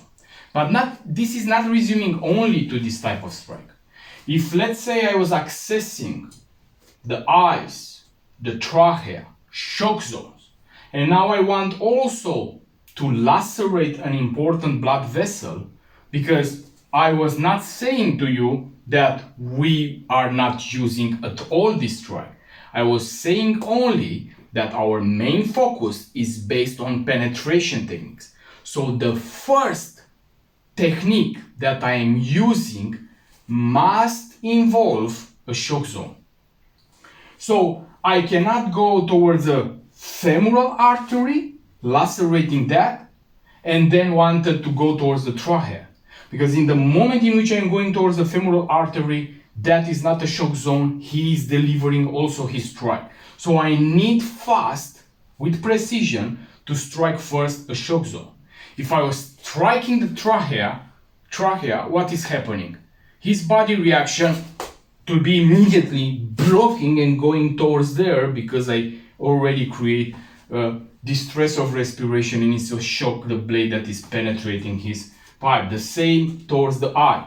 And now, because of that reaction, if I want to access another point when I'm retreating, when I'm evading, immediately when we discuss about movement, you will understand better, I can go towards an important blood vessel. And this type of carrying the blade, gripping the blade with the sharp edge towards me, will help me to lacerate better that blood vessels. And now I will explain to you.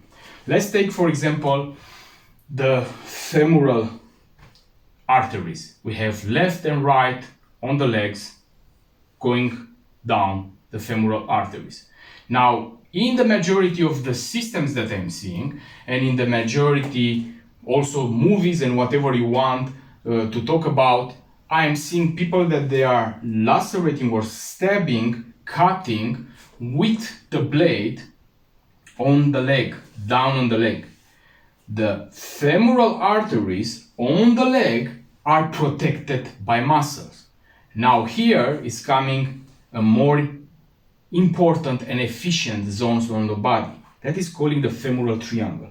If you go the inguinal area, left and right, you have the femoral triangle. Check also the map, the illustrations that I was sharing with you, and you will understand better. In that area, we have the femoral vein, the femoral artery, and the femoral nerve, left and right, but they are not protected by muscles.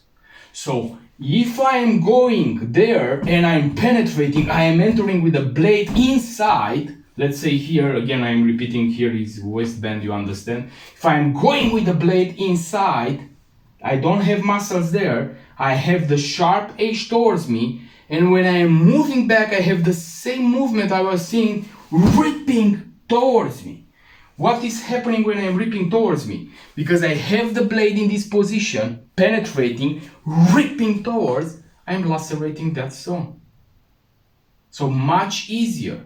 If the blade was in a reverse grip, but with a sharp edge towards my target, I am going there inside, femoral triangle, I'm entering inside, and now if I want to lacerate, how I lacerate if the blade is towards him? I must push.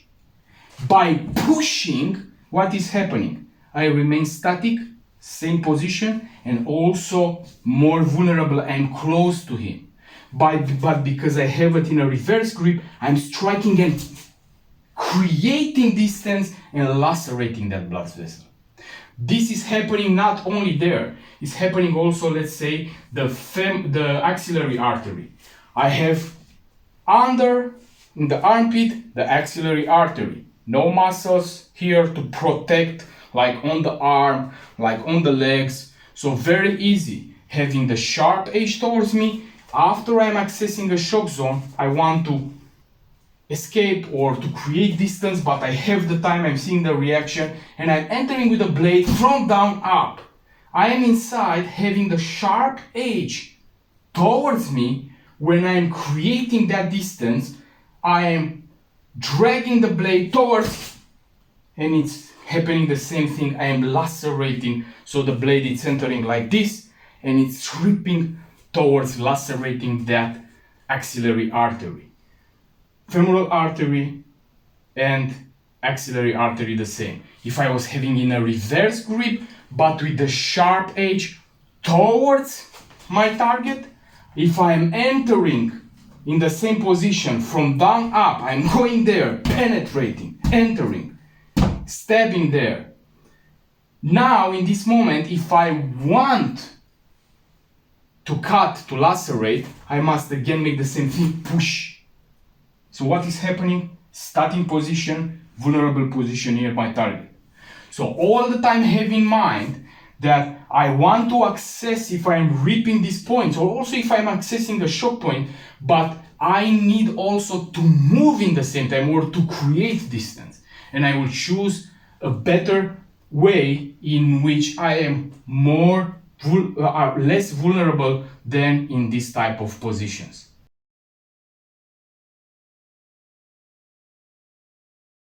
So in this chapter, I will show you the most important drills that you can implement in your training, practice them in such a way that you master the basics. I will start with the first drill that is a simple deployment, striking towards the target, and movement. And here you will better understand also the idea of disengaging from the X. So I am in a normal position, I have a deployment, a strike, and movement. Now, at the beginning, I don't want you to make it very fast, the movement. So if after training, after practicing and putting step by step, it must look something like I'm standing here striking and already creating that distance, so I try to make it as fast as I can together, like deployment, protecting, striking, movement. Now, at this level, you only deploy the blade, take it out, strike the target, and move one step. Why only one step? Why movement after? Because in this moment, I want only you to practice and to understand, to program our brain that there is also movement. If I say now, at this level, make it all together, it will not be so easy. And of course, that movement is not meaning only making 2-3 steps. If the environment is permitting me, movement means that I will go as far as I can from that target. Of course, depending on the situation. Here I'm not talking about confined spaces. When we talk about confined spaces, the strategy is reverse. I am closing the distance. I am in an elevator. I am closing this distance, pinning my target towards the walls, using my body to pin his body or the arm with the weapon, and delivering as fast as I can many strikes towards the vital areas. In this situation, I am creating distance. So you start with deploying, taking the blade outside, striking, making one movement. Easy. Step. Deploying, strike, step. Step. Step. And you repeat this until you can master it very good. After this, you are trying to put it in one movement. Even if you are moving only one step, you try to make it together.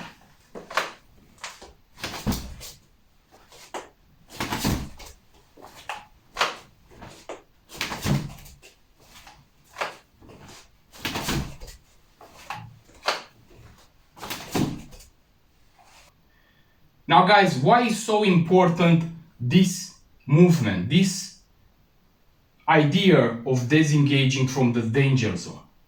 Because it doesn't matter how fast I am to deploy and to strike, if this strike is missing the shock zone, my target is moving a little bit, I was not precise in my striking, I was missing, so means that I was not delivering a shock zone, so he can continue his action. Missing, but standing in the same position. So this means that he will deliver also his attacks. Doesn't matter neither how fast you are with your blade. So let's say I have it in my hand and I make all these drills and cutting, stabbing and making all these movements that you'll see very often. I'm static. This guy is making the same thing. It's not so easy to strike that shock zones, to stop him in that moment. So by standing in the same position, it's like 50-50 who is giving the lethal, the deadly strike. This is the reason why I need to move from here. I'm deploying striking but also creating distance. Even if I was missing, at least I am now in a more better area than here. Now I want to underline something, guys. What I am teaching here is regarding the idea of an ambush. The first moment of an ambush in which I am identifying this individual like a scenario with a blade coming to strike me, I am deploying striking, creating distance. This, of course, if I am missing, can continue. If I am missing, and even if I'm creating distance, can continue now in a type of dueling situation. He's with the knife out, I am with the knife out, I was missing, and now we change our strategy, but it's another topic. What this course is about is the main moment in which I must react and react to an ambush to survive that moment. And that is disengaging from the X. Doesn't matter that I have a fire weapon. If somebody is, I don't know, in my dead angle and it's taking me, aiming already with a weapon towards me, and let's say I am identifying him but I'm staying on the same place, deploying my fire weapon, twisting and trying to aim and to shoot, it will be too late. This is the reason why I must move from here in the moment in which I'm making all these movements. The blade is the same. I am here striking but also creating distance. Now this distance that I'm creating, you will see that is not in the back. Here I'm moving because of the camera, but I will show you different directions, and you must understand this. You must know also that moving to the back in an environment that I don't know is very dangerous, because there can be objects, there can be a difficult terrain, and I can find myself falling to the ground. This must be in, I don't know, in an extreme case in which it's not existing anymore other ways where I can create that space. But in rest, this strike and this movement can be also in diagonal. I can evade in diagonal, in the lateral, in whatever position the configuration of my environment is permitting. And all the time it's better to move where you can see where you are stepping.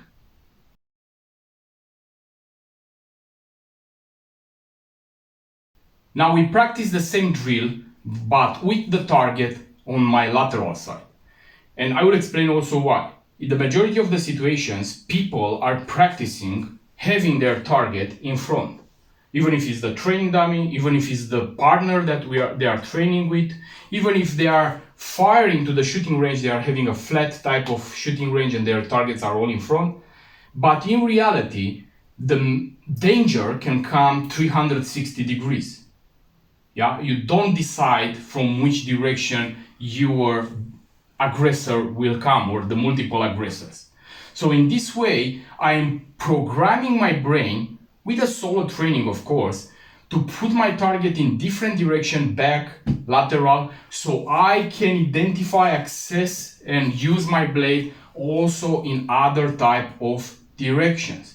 You can make this after, when you increase the level, with partners that are basically, you can simple stay in a normal position, training knife, training blade here, closing your eyes, and the partner that you have is changing position, is starting from in front, you are looking at him, then you close your eyes and he is moving the position. Maybe it's in the lateral, maybe it's in your back, and then at the loud sound, contact, or whatever you want, you must first look to identify where is the danger coming from, then deploying your blade and using towards your target.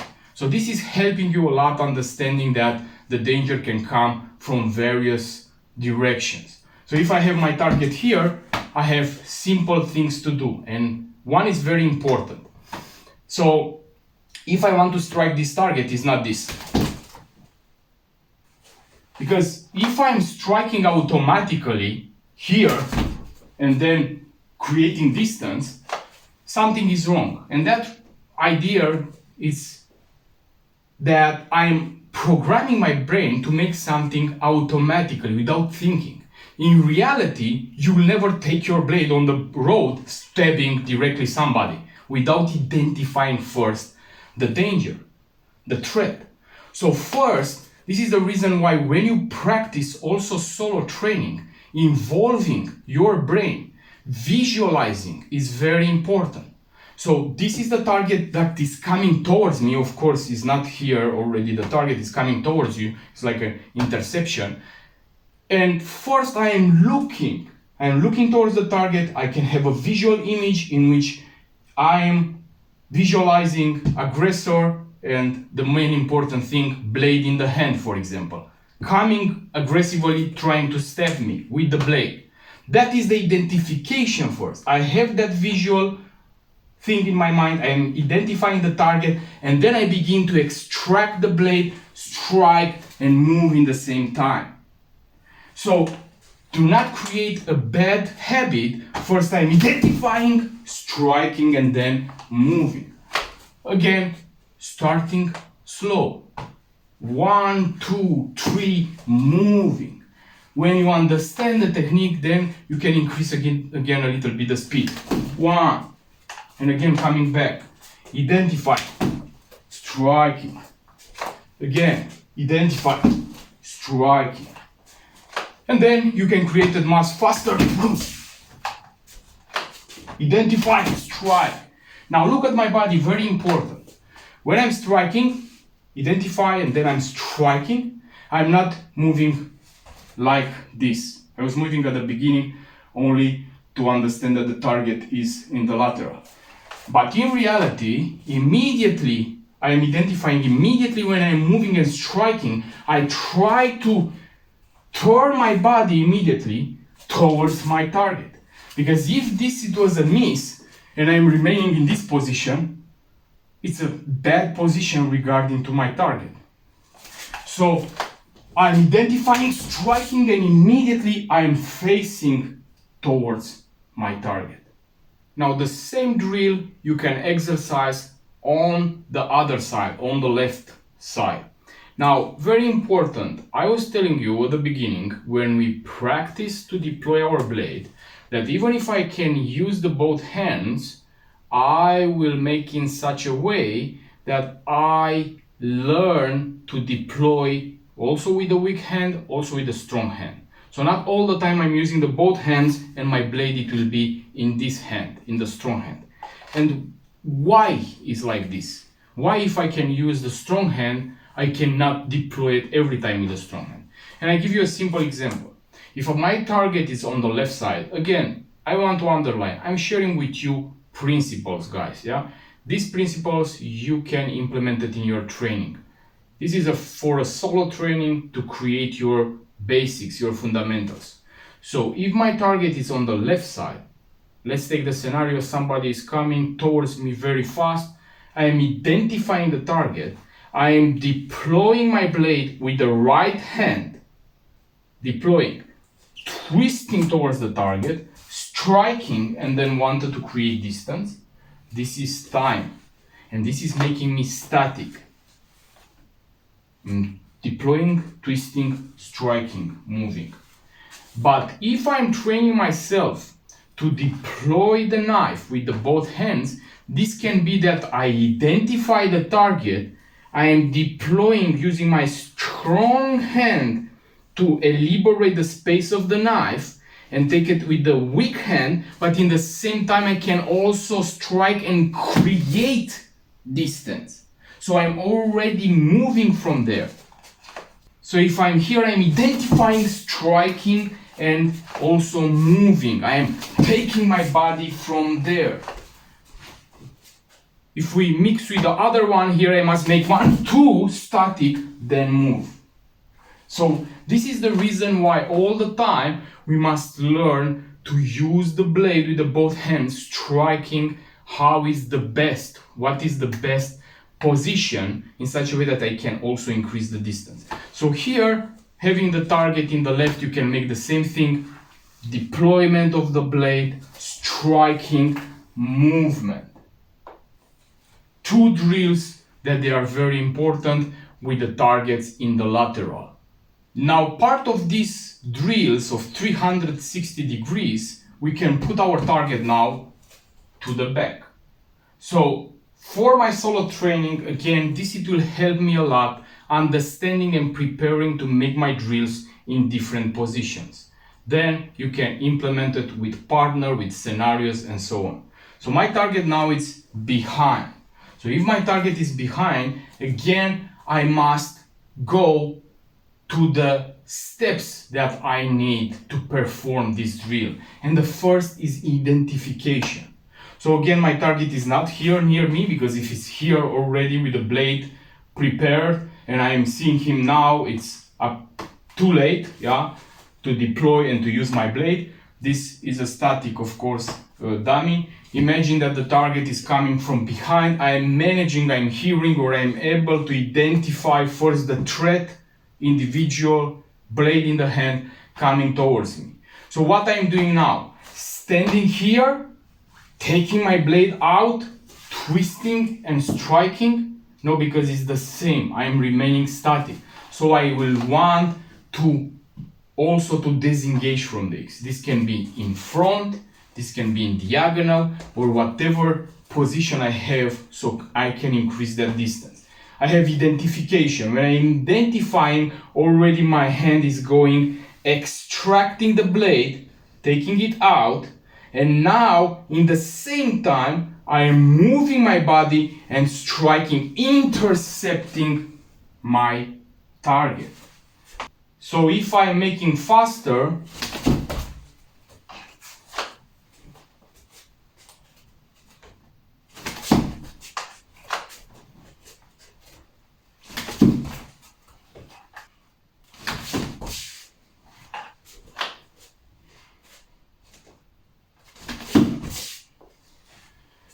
so I want you to understand that also here I am identifying, deploying, moving from there, but already I am twisting my body towards my target. Of course, if I'm talking about a situation in which I have a door and I must evade towards that direction, of course I'm not twisting and I'm going like this. I will use my blade and go directly, but still I will keep an eye towards my target. But simple, identifying, and I must make all together. When you practice, you make it separately. 1, 2, taking the blade, strike, move one step. This is the first level. Then a little bit together. 1, identify, strike, and then much faster and moving further.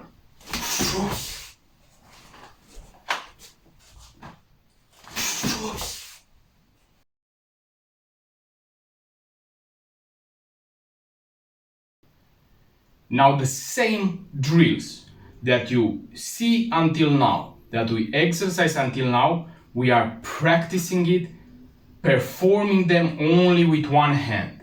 If my hand, one of the hands is injured, I must make the same thing. So I was starting with the first movement in which I was deploying, striking, moving. Here I'm doing the same, but only that I am deploying my blade only with one hand, strike and create movement.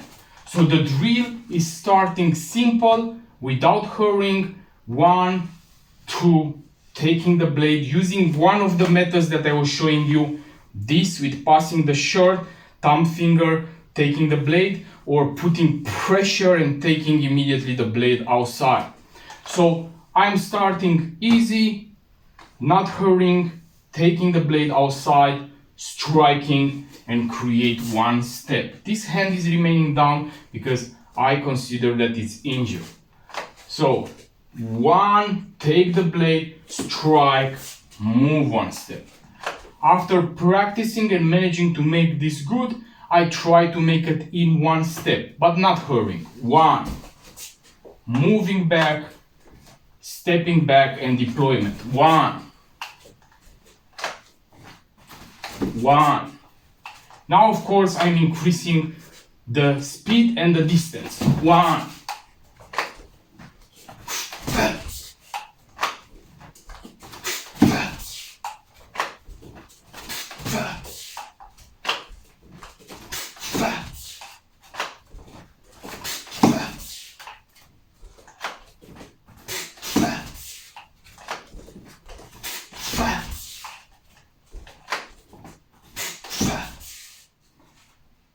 simple exercise, of course, more difficult. In reality, it will be very, very difficult using only one hand.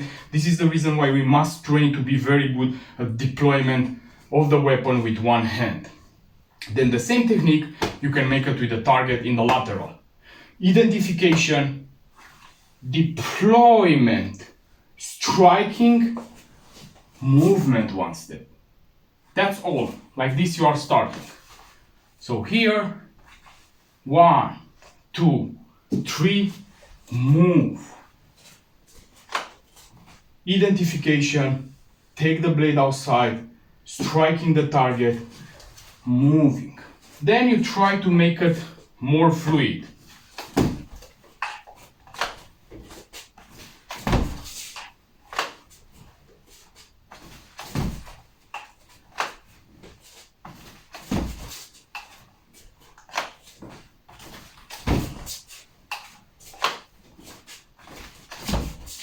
The same technique, having the target in the back, using one hand. Identification, deployment, taking the blade, strike, moving your body.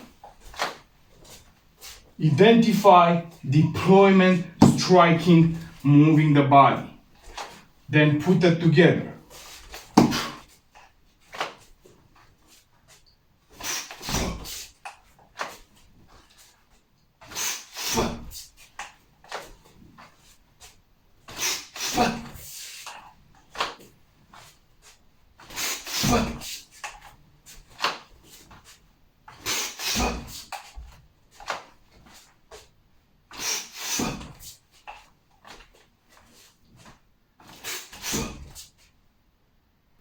So these are the drills, part of the 360 degrees drills.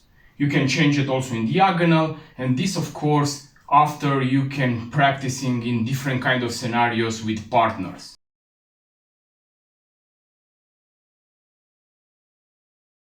We pass now to the next drill in which we create a combo, a combination of 2 strikes. I want to underline that in the system that I'm teaching, we don't strike or deliver more than 2 attacks. I'm striking 1, maximum 2 times. Why? For the same reason, if I want to make many strikes or cuts or whatever you want to practice, or even only strikes, as many strikes as I'm giving, time is passing, and what is happening when I want to deliver more strikes? I'm static. So the best way, it will be 1 strike and movement in the same time, if it's possible. Of course, again, diagonal or lateral movement. If my strike was efficient, I was striking and I'm seeing that my target already has the reaction for my strike, was striking towards the trachea or face and is going with the hand towards, then of course I can choose to combine with another strike.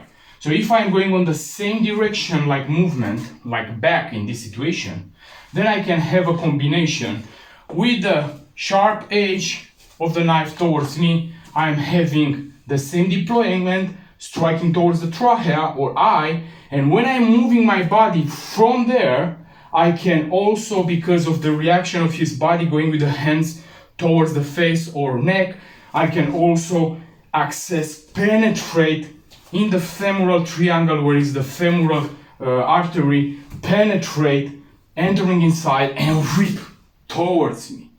So this is possible. I can access the important artery because I was striking a shock zone.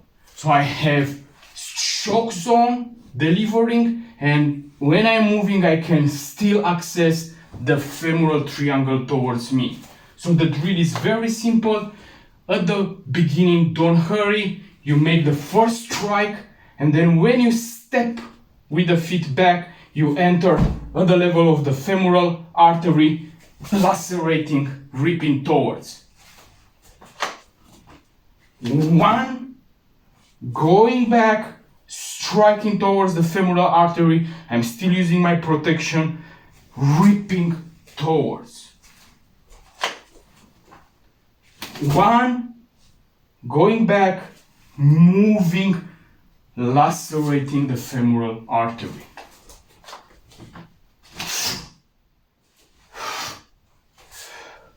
If I want to make it more faster, I have 1, 2, and I'm going immediately. I want you to understand that when I'm saying to change the angle of the knife, again I remind you, it's not 1, 2, 3. This is happening in one movement. I am entering, and when I'm ripping, that is happening. It's a change of the angle.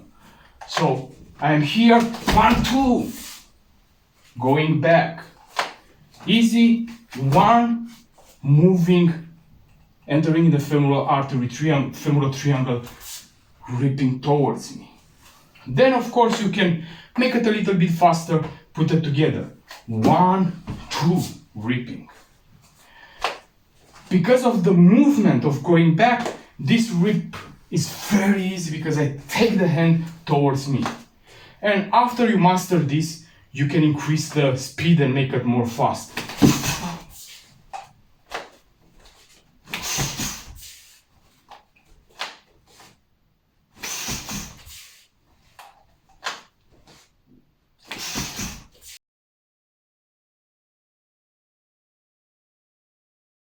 Now the next drill, guys, is also a combo, and it's combining trachea or eyes and the kidneys. I was talking at the beginning when we talk about blade anatomy about the kidneys. So basically now my movement is not anymore back, but it will be in diagonal. Let's say that in my back I have a wall, I cannot create distance there. In my lateral I have a wall, I cannot create distance here. So the only way to create distance and to evade, it's in diagonal. So I will use the same principle of striking towards the trachea, creating that shock, delivering there that particular strike. I'm going towards the trachea, and because of that reaction, bringing the hands, being in shock, bringing the hands towards, when I am continuing my movement to evade, now I'm using my blade, I'm twisting my hand, I'm using my blade, and when I'm continuing my movement, I only twist from the torso, from the upper body, entering from down up, accessing the kidneys. And of course, after this, I'm continuing my movement. So if I make it slow, it's 1, continuing, I am moving, and then I have 2, twisting only from my body. Again, I remind you, this hand, it will not be here because of the reaction. So if I'm going towards the eyes or towards the trachea, immediately the reaction, it will be natural to go there. So that it will permit me, when I am evading, to access from this position, twisting my body, the kidneys, and continuing my evasion. If I make it fast to understand better, it's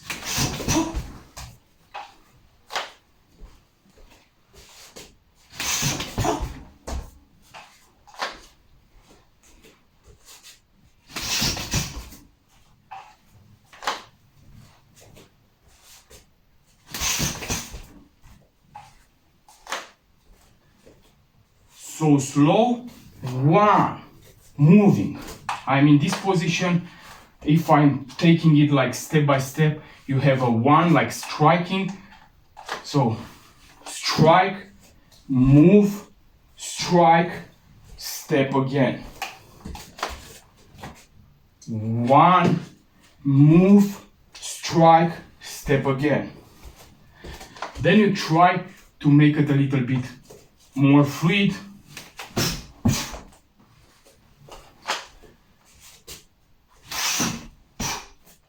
And continuing. And then when you start really to master this, you give all the speed.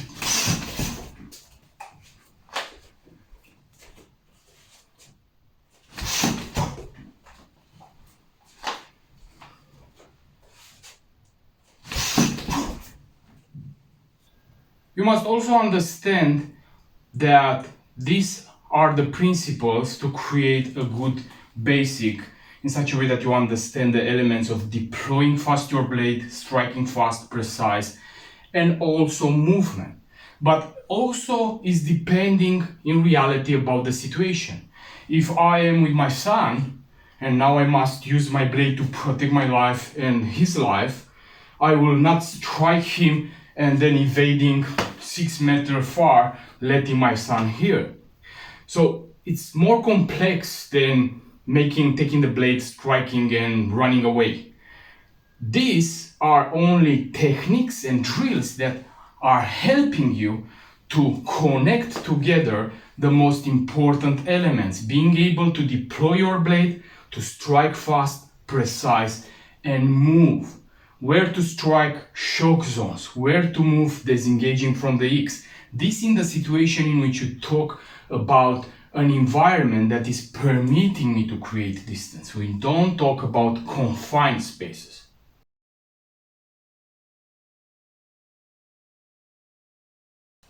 Now we have here the same type of drill combining two shock zones. Still, I am evading in diagonal, but on the other side. So if I'm evading on the other side, the place that I will access is the heart. So if I'm doing the same movement of striking towards the carotid, towards the trachea or towards the eyes, when I am moving and I want to evade, because maybe that is the only place I have a wall in my back, again, think of the scenario, because of the reaction again towards the neck or towards the face, this part is remaining free. So basically what it's permitting me to do, it's accessing it with my blade in the time that I'm evading. Now, if I'm making slow, there are some points here at this drill. I am striking, and when I begin to move, it's a very important thing here that my hand, the left hand now in this situation, that is near his body, must very good be close near my body. Why? Because here I have also my left side. If I want to make this technique fast and I'm not waiting for a reaction, if that was having effect, and I'm going directly but this was a miss, and I'm in this type of position, he can still access, like I can access him on the lateral, he can also access me on my left side. So I am striking and also seeing the reaction of my strike. Of course, this is happening very fast. It's not, and you cannot reproduce it in training, for example.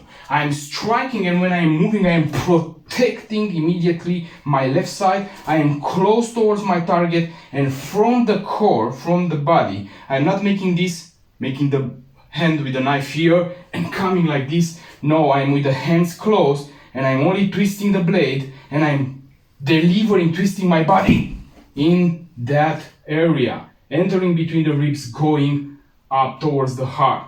Again, this dummy is not reproducing the human anatomy, but you understand the idea what I am saying. So I am delivering the strike, moving, continuing to move, but now I'm more close. I'm not here because I cannot access it.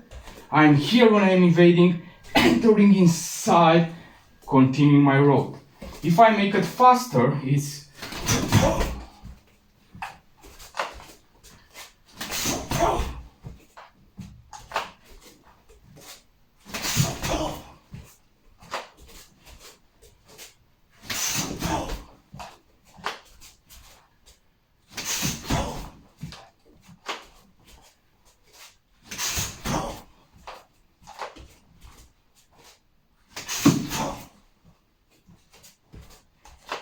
so one strike, continuing hands near the body, twisting from my core, entering, exiting, continuing my evasion.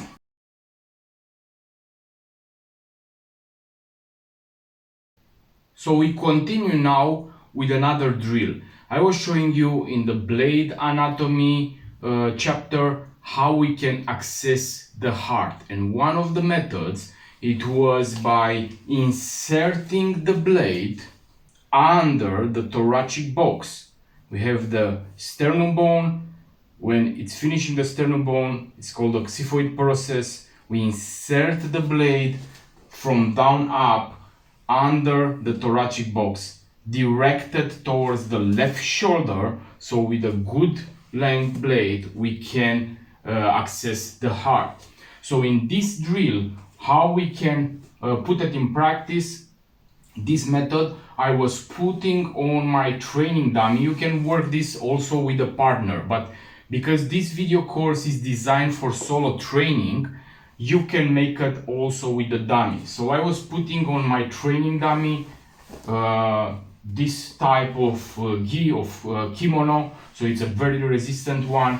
So what I'm doing, if you remember, I was telling you that when I'm inserting the blade, if my target is not grab, I must grab my target, I must keep it near me, because it's normally that because of the physics, even if I want to catch him, if I have a distance between me and my target and I want to insert my blade, he has a normal reaction. So basically it will go back. So you will not be able to insert that blade under the thoracic box. But by keeping it, I have different methods. You can keep it behind the head. I have a big target, and in this moment it's very hard that you go behind the head, drag it towards you and strike it with the blade. Now it's very important also the next thing. If my target is big, like in this situation, and I am going towards the back of the head,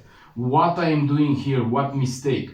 I am exposing my vulnerable side, left part of my body, where can be accessed my heart. If he has a blade in the hand, very, very dangerous, and the axillary artery. This is the reason why I was telling you that I need to strike and create distance. If I choose to go with this type of technique in a hammer grip, means that already I must have that blade in the hammer grip.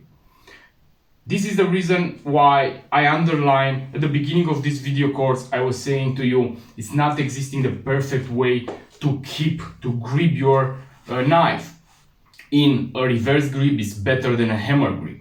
It's suitable for me and the techniques that I am showing you.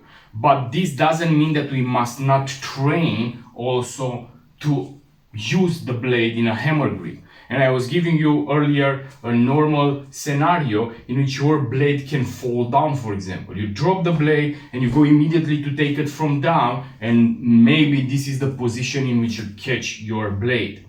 So I will show you different drills. If I have already my blade in a hammer grip, I can do the same thing. I can do the same strike towards the trachea, I can do the same strike towards the eyes. So I give a shock towards my target, towards the eyes, and because of the reaction that he has, now maybe it's permitting me, I see that I was efficient by striking towards the eyes or towards the trachea. My target has the normal reaction because of that shock, and now I choose to close the distance, grab very good from the closest. For example, in this moment I have this type of, it can be a jacket, it can be something else, I'm grabbing and take it towards me, and in this moment I can insert my blade under, keeping my target on the place and going with my knife from down up towards the left shoulder, inserting the blade. Now you see, here is coming what I was trying to tell you earlier. If my target is armed with a knife and I want from the beginning to close distance to catch and to make this movement, he can also access very fast me. He will have also reaction. But by first giving a shock strike towards the eyes, towards the trachea, and I see that was having effect, then I am going and inserting immediately the blade in this area, going with the knife under the thoracic box towards the left shoulder. So grabbing, you can start your drill only by doing this movement, grabbing from the jacket or whatever other clothes you put on your dummy, taking towards, again, if my target is more smaller, I can go behind the neck, but in this situation it's very bad for me because I am exposing the left side. So I'm choosing to be close towards my left side and only to take it here. So I'm grabbing him, and with my blade I am inserting the blade under, from down up towards the left shoulder. So I was changing the dummy on this side so you see better also the movement of my hand. So it's catching, dragging towards me, and you see my blade is very near towards my body. It's neither here, neither here. I need this. I'm close towards my target, and what I am doing is exactly like an uppercut from boxing. Yeah, when I want to give an uppercut, when we talk about boxing, I am letting a little bit my weight on the right foot in this type of situation, and I'm going with a punch from down up. So I'm taking the energy from the ground and I'm striking from down up towards my target. If I'm changing this with a blade, it's the same. I'm catching, taking my target near me, and the knife is going from down, pushing with all my body under the thoracic box and pushing towards the left shoulder. In, up.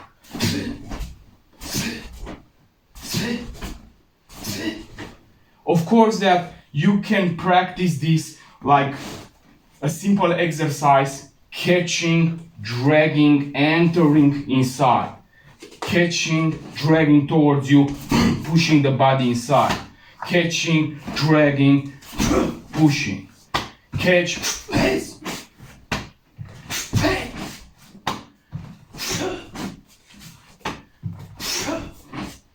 Now, the important part when we talk about this exercise is to understand the mechanic of the body. I'm dragging the target, keeping it on the place, and then with this I'm pushing, going with the blade towards the left shoulder, accessing the heart. So you have the first stage of this drill in which you are catching, taking towards you, pushing the blade up. And then after you manage a little bit and you master a little bit this type of movement, moving, putting that blade from down up, then you can combine it also with a strike. So first I'm giving a strike towards the trachea or towards the eye.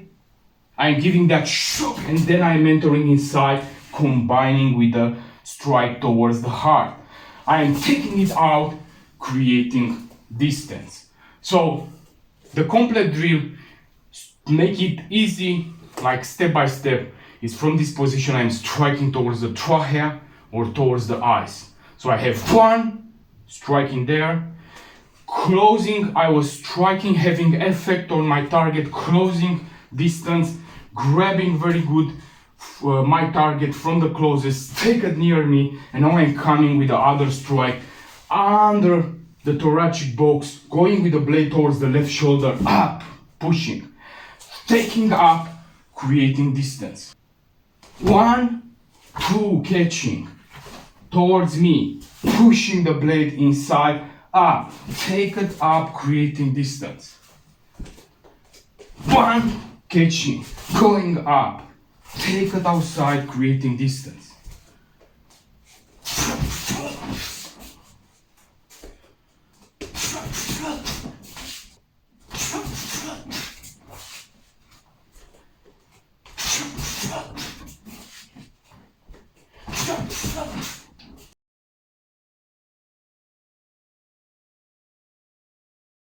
Now another type of drill that we use the same idea of accessing the heart, but now from the lateral side.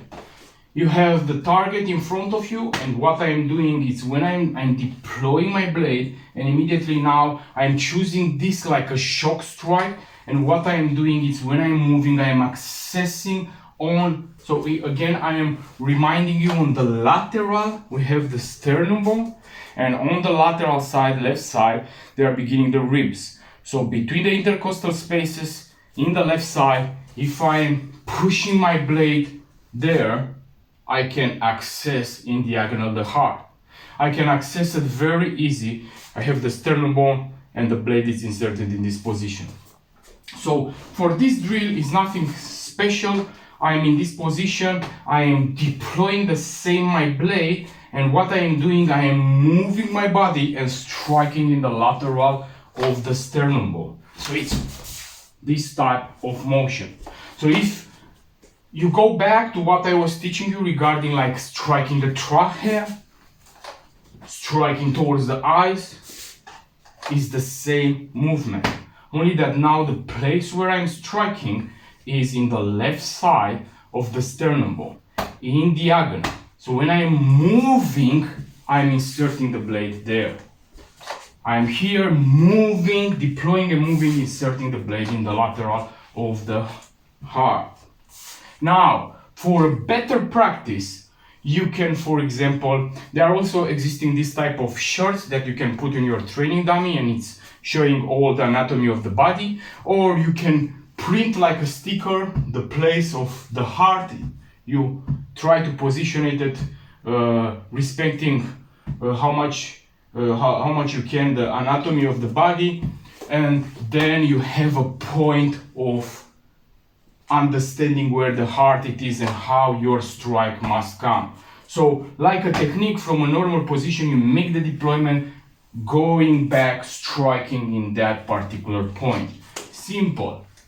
1, going back. You must not hurry at the beginning. Striking, going back. Striking, going back. All together, I am deploying, moving and striking immediately towards that area. Of course, after you combine the same with striking and creating the protection type of triangle. So strike and I protect. This is the beginning of the technique, yeah? Again, I remind you, if I want to make this, I am striking and immediately moving as fast as I can, as far as I can, if the environment is permitting me. After you manage the technique, you increase a little bit the speed, but making the same thing with one step, going back.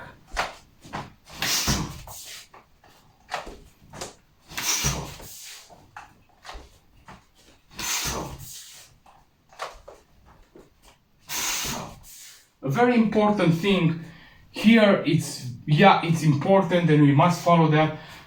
If you remember, I was telling you that our ribs, especially in the lateral, they have the property of being more elastic. So they are not rigid, but here the ribs are more rigid. So here you must try to keep the blade flat. So I'm not striking like in this position with my blade, because it's possible to remain stuck between the ribs. I am striking like this. So if I take it outside from here, I'm striking in this position and then immediately take it back. So I have one strike in this flat position going in the left side of the sternum bone and moving back immediately, dragging the blade.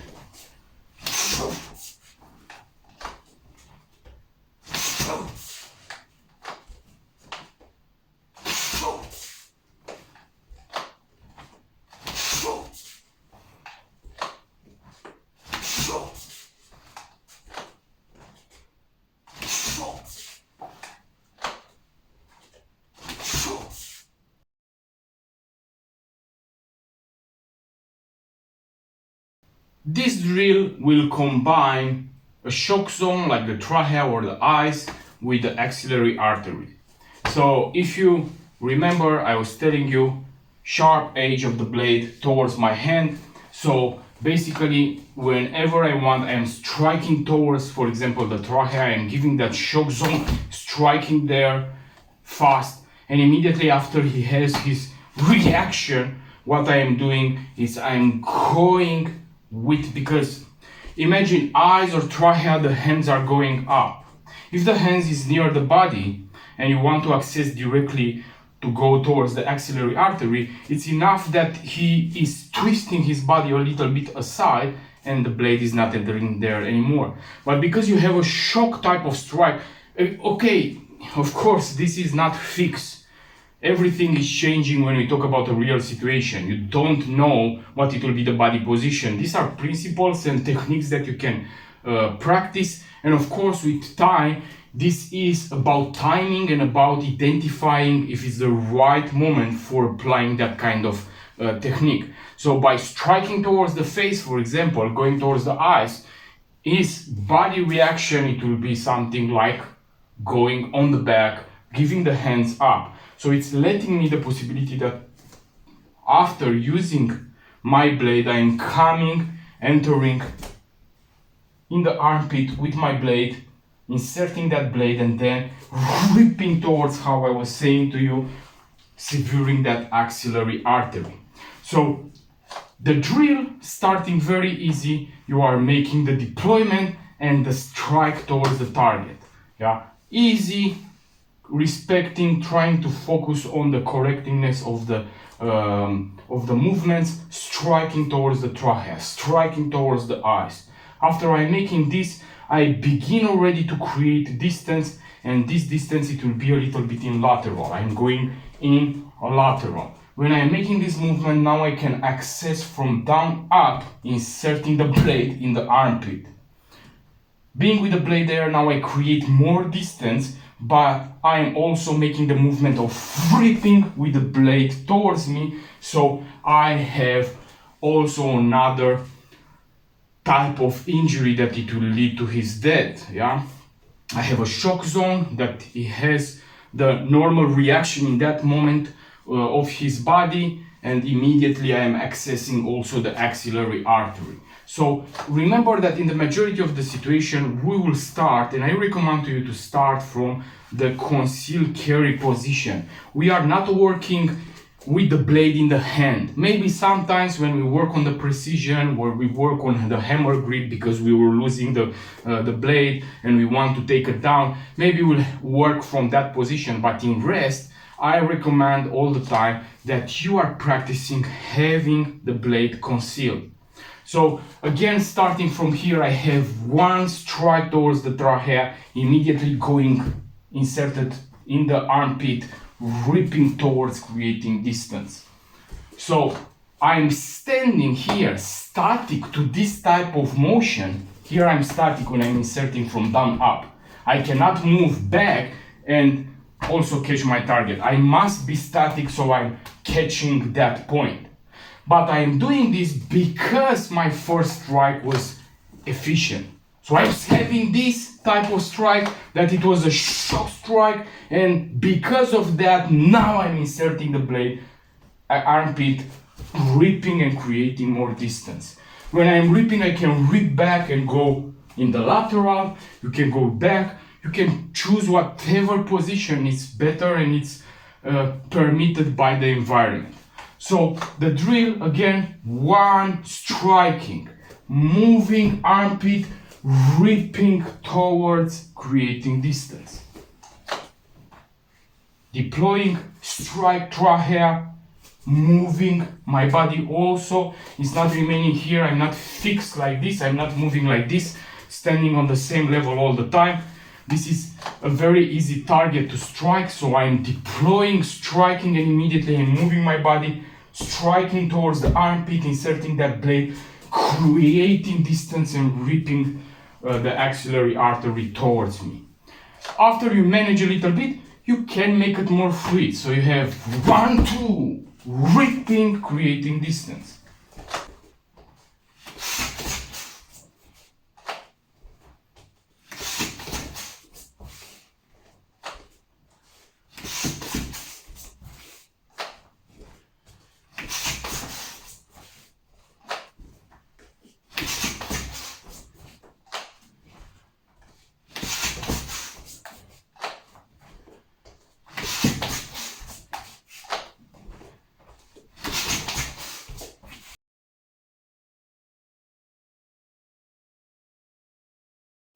Now, one of the first techniques that I was showing you when we talk about combo, combination of two strikes, it was that I was striking towards the trachea, moving my body, trying to evade, twisting from the upper body, striking towards the heart, continuing to evade.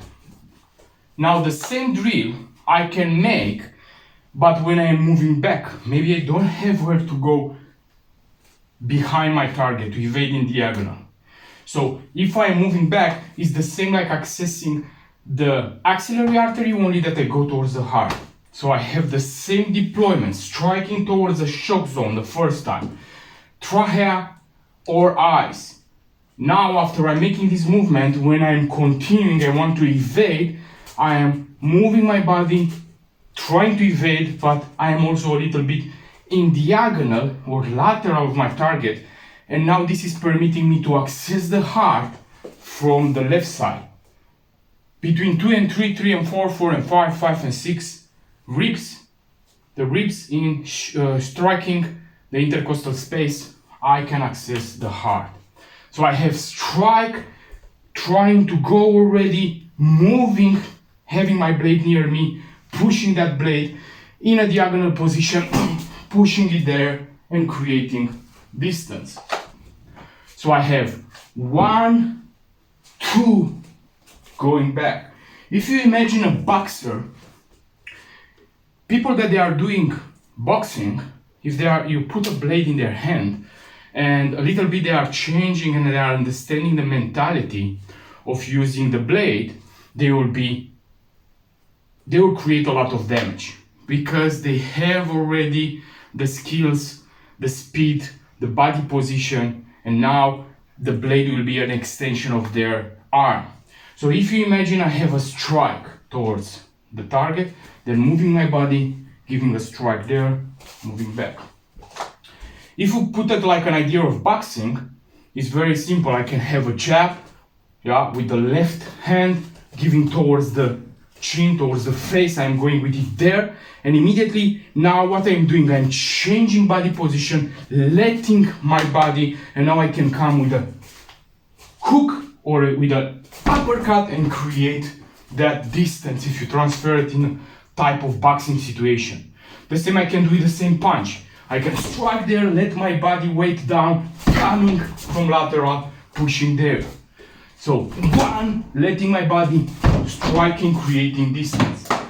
The same is happening here. I strike, letting my body, going, accessing the lateral of the body, accessing the heart, creating that distance. So again, you start this drill easy.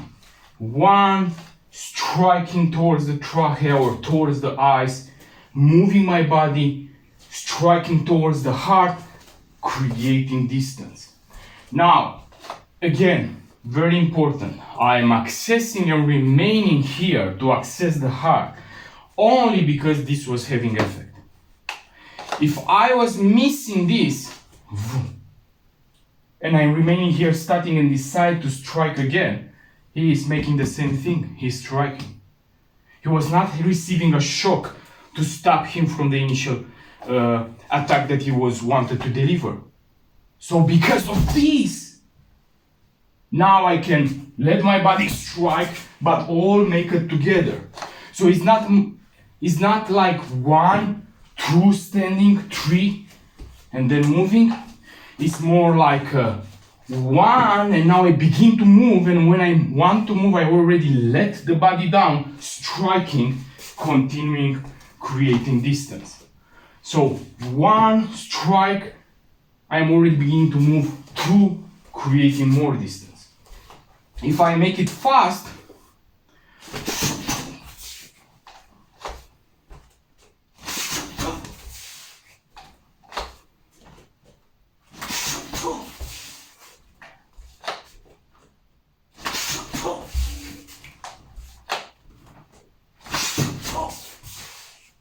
I want to make you understand a very important element. When we talk about movement, again, the movement is not happening only back.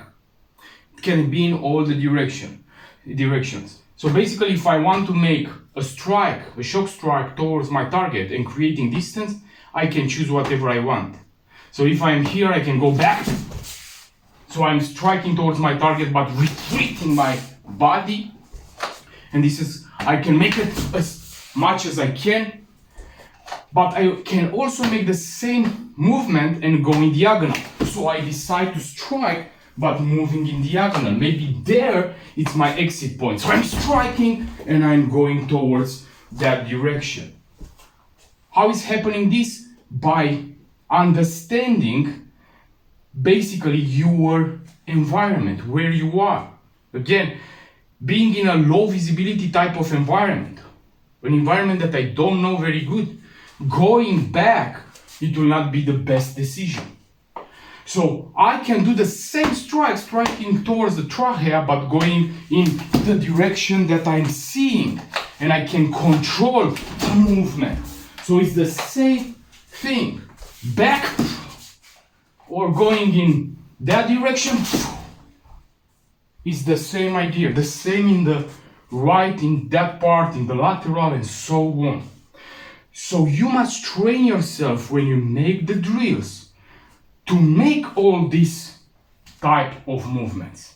You can put furniture, you can put your dummy near a wall, so you block now, you cannot exit anymore in that direction. Maybe you have a wall also in your back, and the only part where you can evade, maybe it's in his diagonal, and you exercise that particular evasion.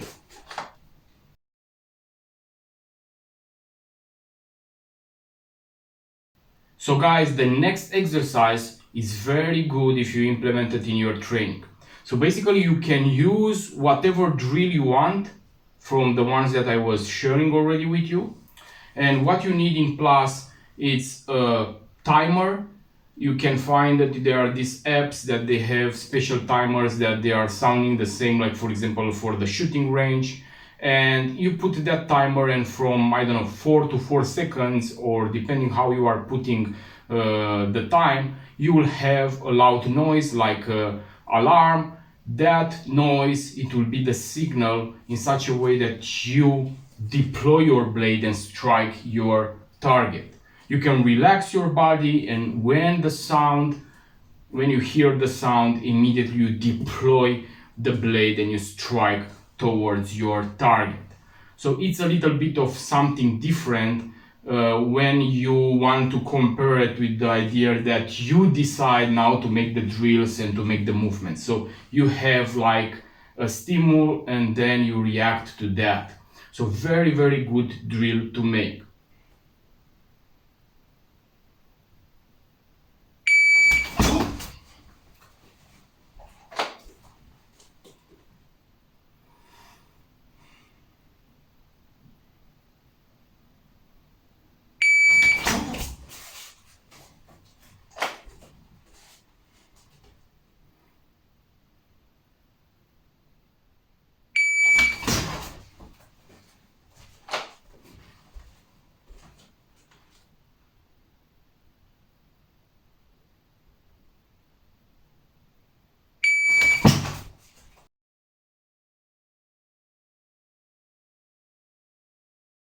Now guys, a very important element when we talk about learning to use the knife or whatever pointed object, because again I come back, we are looking for that particular characteristic of the knife, the pointed tip.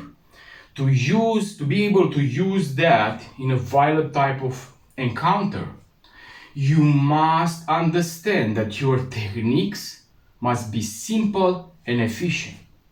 If you have complex things, like for example, you are practicing now with your partner, I don't know what complex drills that they are making all these movements, cut, changing my angle, remaining on the place, and he's making the same and I have all these movements.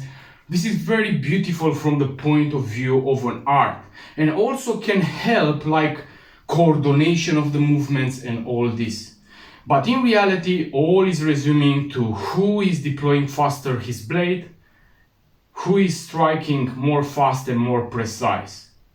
So basically, you don't need, if you look at the criminal-minded individuals, they are not going to study, I don't know what martial arts using the blades, or I don't know what martial arts in general that they are using weapons. Because the concept is simple. They are predators and they are looking for prey. And they are using the elements that I was saying to you earlier. closing the distance by using deceptive tactics, preparing already their blades, and waiting for the moment in which their target is not aware.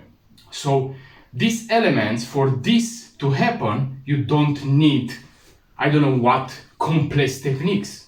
If I take this knife and I put it in the hand of a, I don't know, 15 years child, teenager, he will stab, and the same if I put it in the hand of an old man, still he will do the same movement. It's stabbing with a knife. Not so much complex things. Of course that from our point of view as protectors of as people that they want to defend their lives and the ones around them, we need to train in such a way that we can react to this type of ambushes, because we are one step behind them. So we need to train ourselves to deploy fast our blade, because we are not having our blade prepared, palming it and being ready to strike somebody and to stab on the street. We need to be aware of what is happening. We need to train our precision and our strikes in such a way that we are fast and to be able to disengage from the X. And the most important element, again, I come back, is to understand that we need simple and efficient tactics.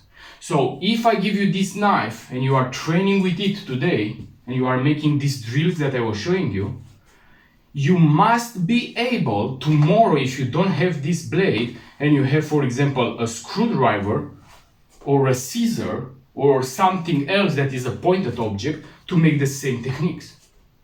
If you are training, I don't know what flows that is combining also cutting movements, and tomorrow you don't have that blade anymore and you have only, I don't know, a fork from the table, for example, or a tactical pen, even if it's not penetrating that tactical pen, still soft tissues like the eyes, like the trachea, still you can hit, and you can use the same mechanics that I was showing you.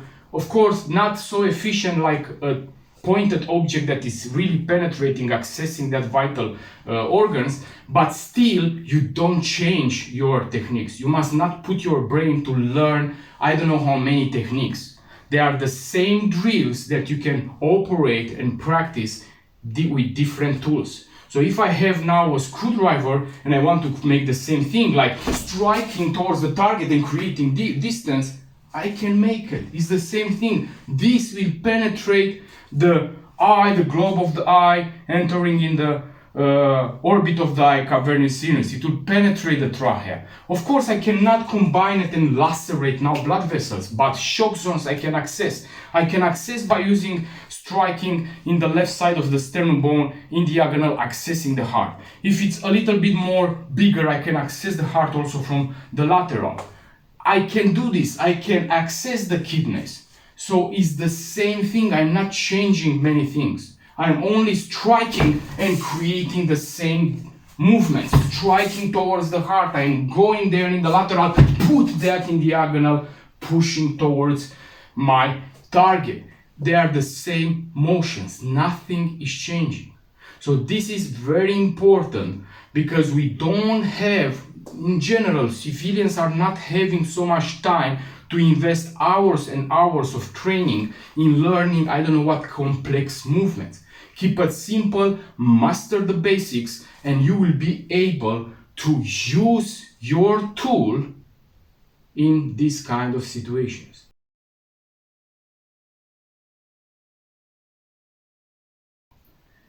The next drill is combining, again, a shock zone strike and then with evisceration. So basically, you will have more information in the PDF that is coming together with the video course. You can read a little bit more information about this type of injury and evisceration.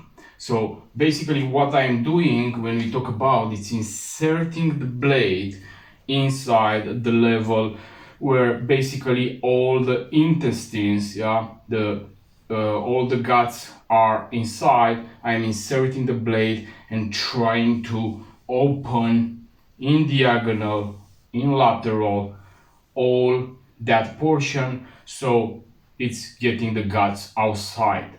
So when you are cutting this for the part of anatomical information, check please the material that is coming together with the video course, and you will understand better. Here I'm showing only the drill. So basically what I am doing is choosing one of the shock zones. It can be the trachea or the eyes. I am striking that particular area. Again, what is happening if I have if my strike is efficient, the hands are going towards that particular area, eye or neck, so it's letting me free the lower part of the body. So I am striking in that particular shock zone, and immediately I'm inserting the blade inside of my target. Now, this to function very good, this technique can be applied especially, and it will work especially when my target is near to a wall. So imagine now that behind my target is a wall. So when I'm striking and I'm pushing my body, going with a blade inside, inserting that blade, he cannot, because normally, because of the force when I'm pushing, he don't have something behind to stop his movement. The physics is normally it's going back, so I will not, my target, it will not, even after this strike, if I'm striking very fast there, my target, it will not remain in reality in the same place putting the hands there. He has a normal reaction, he will move. So by having a wall, that type of motion when I'm striking there and now I want to enter with my blade inside, the force when I'm pushing, it will be stopped by target by the wall that is behind, so it will permit me after to open all his belly. Yeah? So it's very important to understand that I will never make this type of movement if my first strike is not efficient. Again, in reality, all can be resumed to this. Over. If that is efficient, if I was managing to put that blade very fast in the shock zone, over. But reality is not so simple. So not all the time can happen perfectly. We must train for precision, for being fast, and even like this, you don't have the guarantee that it will remain the same like you were practicing, because nothing is fixed. It's more hard when you have a target that has unpredictable movements. Again, these are only some principles to make you train yourself, to implement in your training and to master a little bit the movements, the basics, so then you can continue with the next levels. So again, if it's a wall behind, I'm striking, I am giving that shock strike towards the trachea. Now I am continuing with taking the blade again, the sharp edge is towards my hand, taking the blade, I am using also, I can use also this hand, I can use the both hands, pushing the blade inside at the level of the belly, inserted with force, and then going in diagonal, pushing, opening everything. Of course, then trying to create that distance. Now, it's needed to make this type of movement if you really want to incapacitate him 100%, then combining these two, it will be of course efficient, because nobody can fight anymore if he has the guts outside. So again, like the technique, you can make it step by step. It's deployment, striking towards the trachea, moving the body, now entering with force. You can come with the both hands, pushing the body inside at the level of the belly, on the lateral, one of the lateral side, and then forcing, ripping in the diagonal with the both hands, opening everything. Then immediately I can create distance. So again, I have deployment, striking, coming together, pushing inside with the force. Again, I remind you, behind it's a wall. If it was not that wall, when I'm pushing now, even if I will stab him, the force will push him back, so it will not remain in the same place. I am pushing, I'm inserting that blade inside, and then opening all, creating distance. And then of course, after you master a little bit the movement, you make it more free. So you have one strike, two enter, striking, going back. And then you can make it very fast.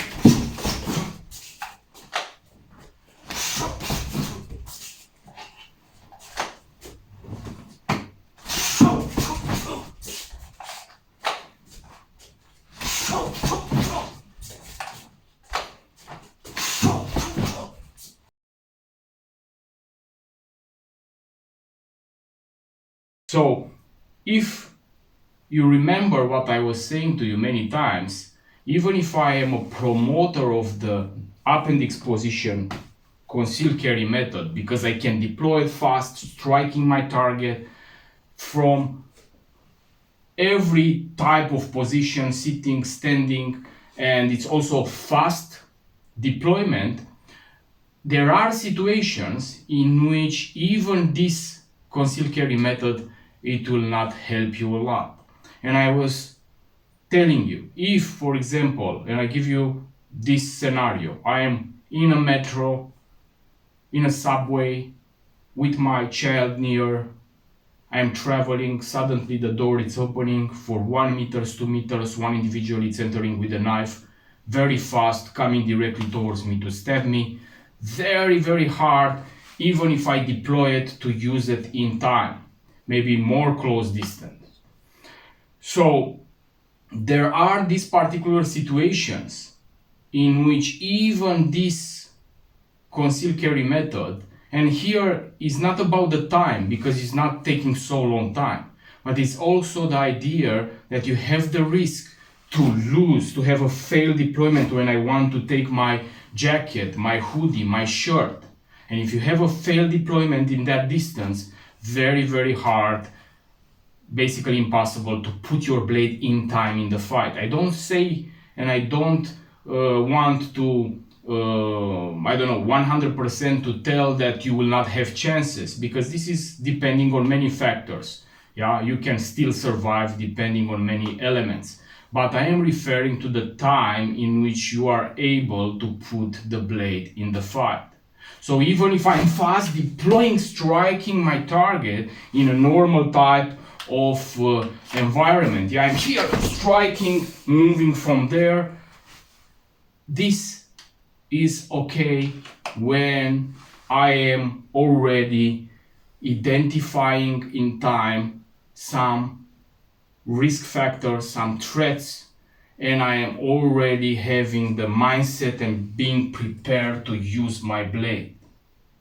Now, if we talk about these scenarios in which I am, like I was saying earlier, traveling with the metro, and especially this is applying when you guys are knowing that you go in a dangerous type of environment. If I know that I'm traveling with that subway and there are many gangs every time in it, I'm traveling to different dangerous area of the city and so on, maybe I have also somebody near me to protect, then I will not let my blade in this position.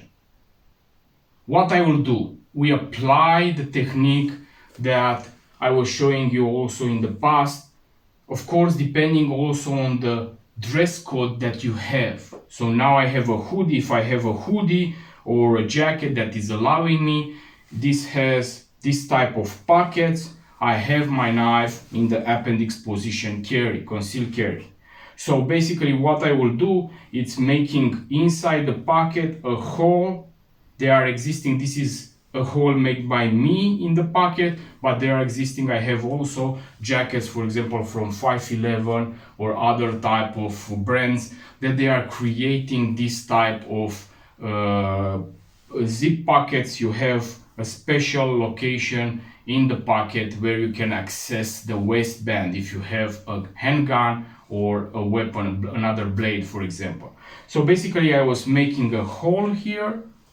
So if I am in a normal situation, like going on the street, daily activities, of course I will carry in this position, appendix position, concealed carry method. But if I know that I'm going now in a dangerous type of environment, and especially, for example, let's say I'm also now, let's take this particular scenario, I'm in a room now full of with individuals, aggressive type of individuals. I cannot leave that location. I don't know, scenarios, we can think many type of scenarios, and I want to prepare myself because I think that this still, how I say to you, it's existing here, the risk that I have a failed deployment. Then I am using this type of strategy. I must only put my hands in the pocket, and very easy, of course here it's seeing a little bit when I arrange it, but only changing a little bit my angle for a fraction of a second, and now my knife, my blade, I am with the hand on the blade. So I have it already. Why? Because of this hole, I am inserting the knife in the pocket. So now I am with the hand on it. If I need to use it, I am already there with the hand. I cannot have a failed deployment. Yeah, because I don't need anymore to catch the close to liberate the space and take my blade. So there already I'm with the hand on it, I must only extract it. If I am pushing this in lateral, this is my hand position, so I am already prepared with it. Of course, I can change it in many types. If I'm changing here, for example, it will be more easy because I am only, when I'm inserting on this particular hole, I can also make this to the knife in the lateral. So now the blade is in this position and I can take it also in the hammer grip, also in the reverse grip, very easy striking my target. Now, a very important thing when we talk about this technique is what kind of closes you are having. You don't want to have pockets that they are very elastic and very, like this hole here to be small, because when you extract the knife to not block in it, this is very large, so this you must look for it. It's a very large type of hole here, so risks to block my knife, they are not existing. Yeah, they are very low. So this type of technique, this type of carrying my blade and making this, it will reduce my time of deployment, and I am already with the hand on the blade. And why is this so important? If you remember when I was talking about how criminal individuals are acting, what is their modus operandi, they will have already, in the majority of the cases when they are starting the ambush, they will have the blade prepared, like in this situation. Yeah, they can have not this particular with the hole, but they can have the knife in the pocket and they are already here. They are with the hand on the knife, or they are palming the blade and sitting in different kind of positions. Yeah, hiding it and being ready only to use it. You only carry your fire weapon or your blade in a concealed carry position, so you are far away, like distance time between you and the attacker that already has the blade in his hand. This is the reason why all the time use strategy to decrease the time of the deployment, to be more ready to access and to strike with your blade. So this is a very simple method. Hole, put it in the pocket.